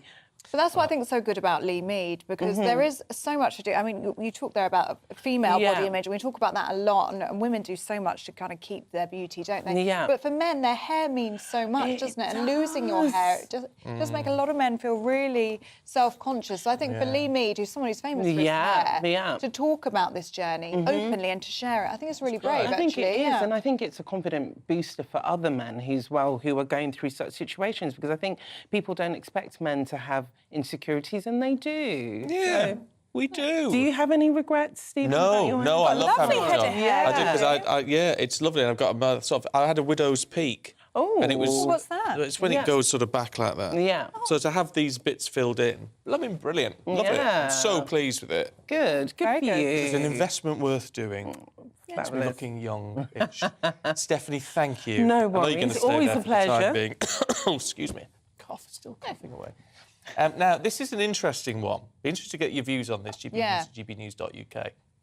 Because it looks like Instagram and Facebook are set to free the nipple, that's the phrase used, and change their policies on adult nudity to remove the ban on women's bare chests. Yes, it follows support for the Free the Nipple campaign from celebrities like Miley Cyrus, Florence Pugh and Rihanna, with many arguing that freeing the nipple is about women's confidence and equality. But there are other aspects to all of this as well, which you probably aren't thinking about. Yes. So, brought along today, Terry Benamor, who's a tattoo artist, but also a restorative tattoo artist who helps breast cancer survivors get their confidence back by, after a mastectomy, Terry, and having a reconstruction. That's right. Where they lose the nipple, actually having the nipple tattooed back on, but by a professional. That's right, yeah. So basically from an artistic background, from an artistic point of view, we tattoo hyper-realistic 3D nipples that honestly are pretty much undetectable. They look so realistic and wonderful, and it gives back so much confidence, especially after going through breast cancer and you know, losing faith in your body. Just to stare at in the mirror at scarring, or to look at the breast without a nipple, can really sort of knock your confidence in a huge way. And because I know when you started the Kiri Clinic doing this work, you had real problems with it. I think it was Instagram, wasn't it? It just kept banning you because there were shots of nipples which actually weren't actually nipples, and so they kept banning you. Absolutely. I've been having this battle for about 6 years now. And yeah, so you can't post a picture of a nipple on social media, but you can post a picture of a nipple tattoo or a breast that's had a mastectomy or something like that. But because the nipple tattoos look so real, social media get confused with it and then delete it. So the algorithms pick it up as a real nipple, and then it just goes through this whole process of deleting the work, which in turn has such a huge knock-on effect on this really important service that's being offered to the medical in the medical industry. And part of the issue with this movement, the Free the Nipple movement, is the fact that men could show their nipples or have photos of them topless at the beach, for example, and that would be totally fine. Women couldn't, obviously, because there's a sexualisation with women's nipples. But what we're talking about here is it's artwork, isn't it? This is artwork on someone's skin, and that's something completely. I mean, different. this is you drawing. This is one that you're just drawing on paper, isn't it? Yes, but I mean, it's incredible. I mean, it looks exactly like the real thing. Yeah, thank you. They do, and you know, I mean, that actually was quite a few years ago. They honestly look fantastic, and ironically, I don't think we're able to show any in the flesh, the real deal. But yeah, it's art, and it's not even the real thing. But really, we need to get to the point where this isn't. We don't even need to have this conversation anymore. You know. I mean, the thing is with your work, and I mean, I've looked at the Kiri Clinic stuff for years, because we've known each other a long time. But it's remarkable, because you talk about these beautiful ladies, and they allow you to take the pictures and post them and what have you. And these beautiful, often older, not always, but often older ladies and what have you, without being able to see your work or see what the options are available from just what the NHS tattoos on, which are pretty hopeless a lot of the time, then how do they know what is even available to them? Absolutely. So as artists, we rely on our social media to be able to post pictures of our work. You know, if you wanted to get an artist to paint you a picture, you would look at their work first. You wouldn't just say, oh, he's an artist, you know, paint me a picture of a person. You know, you don't know what they specialise in. And the same with us, you know, there are quite a number of areola artists around the country, and it's really, we all have our different styles. You know, mine are really realistic, really smooth, and they just look supernatural. Some are a little bit less natural, but some people prefer that. So it's important that people know that this option's available, and also what style they want doing. Yeah, I think, you know, things really need to change when it comes to showing the nipple on social media. It is important. And talk to us about the difference that this makes to women, your work. I mean, it is just hyper realistic, it's incredible. But for women who walk into your studio and then walk out, what difference does it make to their lives, especially if they've been through a journey with breast cancer or a mastectomy? Honestly, it is. I get really emotional about it, because I've met so many people that have had breast cancer now. Obviously, I've tattooed in excess of probably 500 to 700 nipples now in the last 5 years. And every single person tends to have had their confidence so knocked, they're a shadow of their former self. And just, even though, you know, a nipple, a breast that has scars on it, or doesn't have a nipple, to you or I, you know, we would, if we saw that in a changing room, we'd think, wow, what a warrior, she's got a story. But actually to them, when you're just standing one-to-one and they're in the full vulnerability, you know, a lot of them can't even look at themselves in the mirror because they feel so let down by their body. So creating this 3D nipple tattoo is actually not just about the tattoo, it's ending that journey. It's putting the past behind them, it's restoring their self-esteem, and that is what I am so passionate about. Of course. Now, you're not a hairy biker style tattooist. People will be able to see. People will be able to see that. There is a bit of a reputation with tattoo parlours that there could be something a little bit scary and gruesome. Absolutely, and as you probably know, I am extremely passionate about showing people that that stereotype isn't necessarily always there. My studio, I actually built in 2012 due to the fact that I didn't want that stereotype to be there. I want all walks of life, all religions, any gender to be able to walk into my studio and feel safe and comfortable and at ease, and that when you get your procedure done with us, you're going to feel so trusted and loved, and that's exactly what we have achieved. Well, yeah, and I can say that because Terry, not only are you, hopefully I can say, a friend of mine, but you did my very first tattoo, and not just on my own, because me and Anne went together. We've got a picture of, we've got a few pictures, I think, of me and Anne getting our very first tattoos. And that was on the day. That was afterwards. It was in 2016, actually. Was that when it was? And there's Anne admiring her work there. I love that picture. I mean, it's just... And it was a lovely. I mean, I know ordinary tattoos are not for everyone. You've got to want it or not. But it's but it was a lovely. And you employ fantastic, lovely, warm people. Absolutely. Which is really important, isn't it? It's so important. We are passionate, we are heart-driven, and the most of all, we are artists. You know, it's about time tattooing was recognised for being a skilled trade. We are artists that really care and put a lot of thought and love into what we do. And obviously, we're governed by the environmental health, so it's not like any old person can do it, you know. I've never seen so much sanitiser in Clingfield in all my life. It's the most hygienic place I've ever been. Terry, it's really good to see you. Thanks for having me on. And it's really good to hear about, and hopefully for people at home who are in this position, to know what's available to them, actually. Oh, it's really important, and so to get that feeling of self-worth back and that confidence back. Yeah, self-esteem. Yeah, thank you very much. Thank you. Thank you. I think it's amazing work, actually, and so if it gives you that boost back after you've been through all of that trauma and surgery, then look into it if that's something you're interested in. It's important. Absolutely. That's it from us, but stay tuned because Esther and Phil are here with Saturday Morning next, and we're back with you at 6 o'clock tomorrow. Oh, yes, we are. Hello, a very good morning to you. I'm Aidan McGivern from the Met Office. It's a freezing start out there for many of us, a widespread frost, fog patches as well, but dry for the vast majority, with some more sunshine to come for England and Wales. However, a change is on the way for Scotland and Northern Ireland.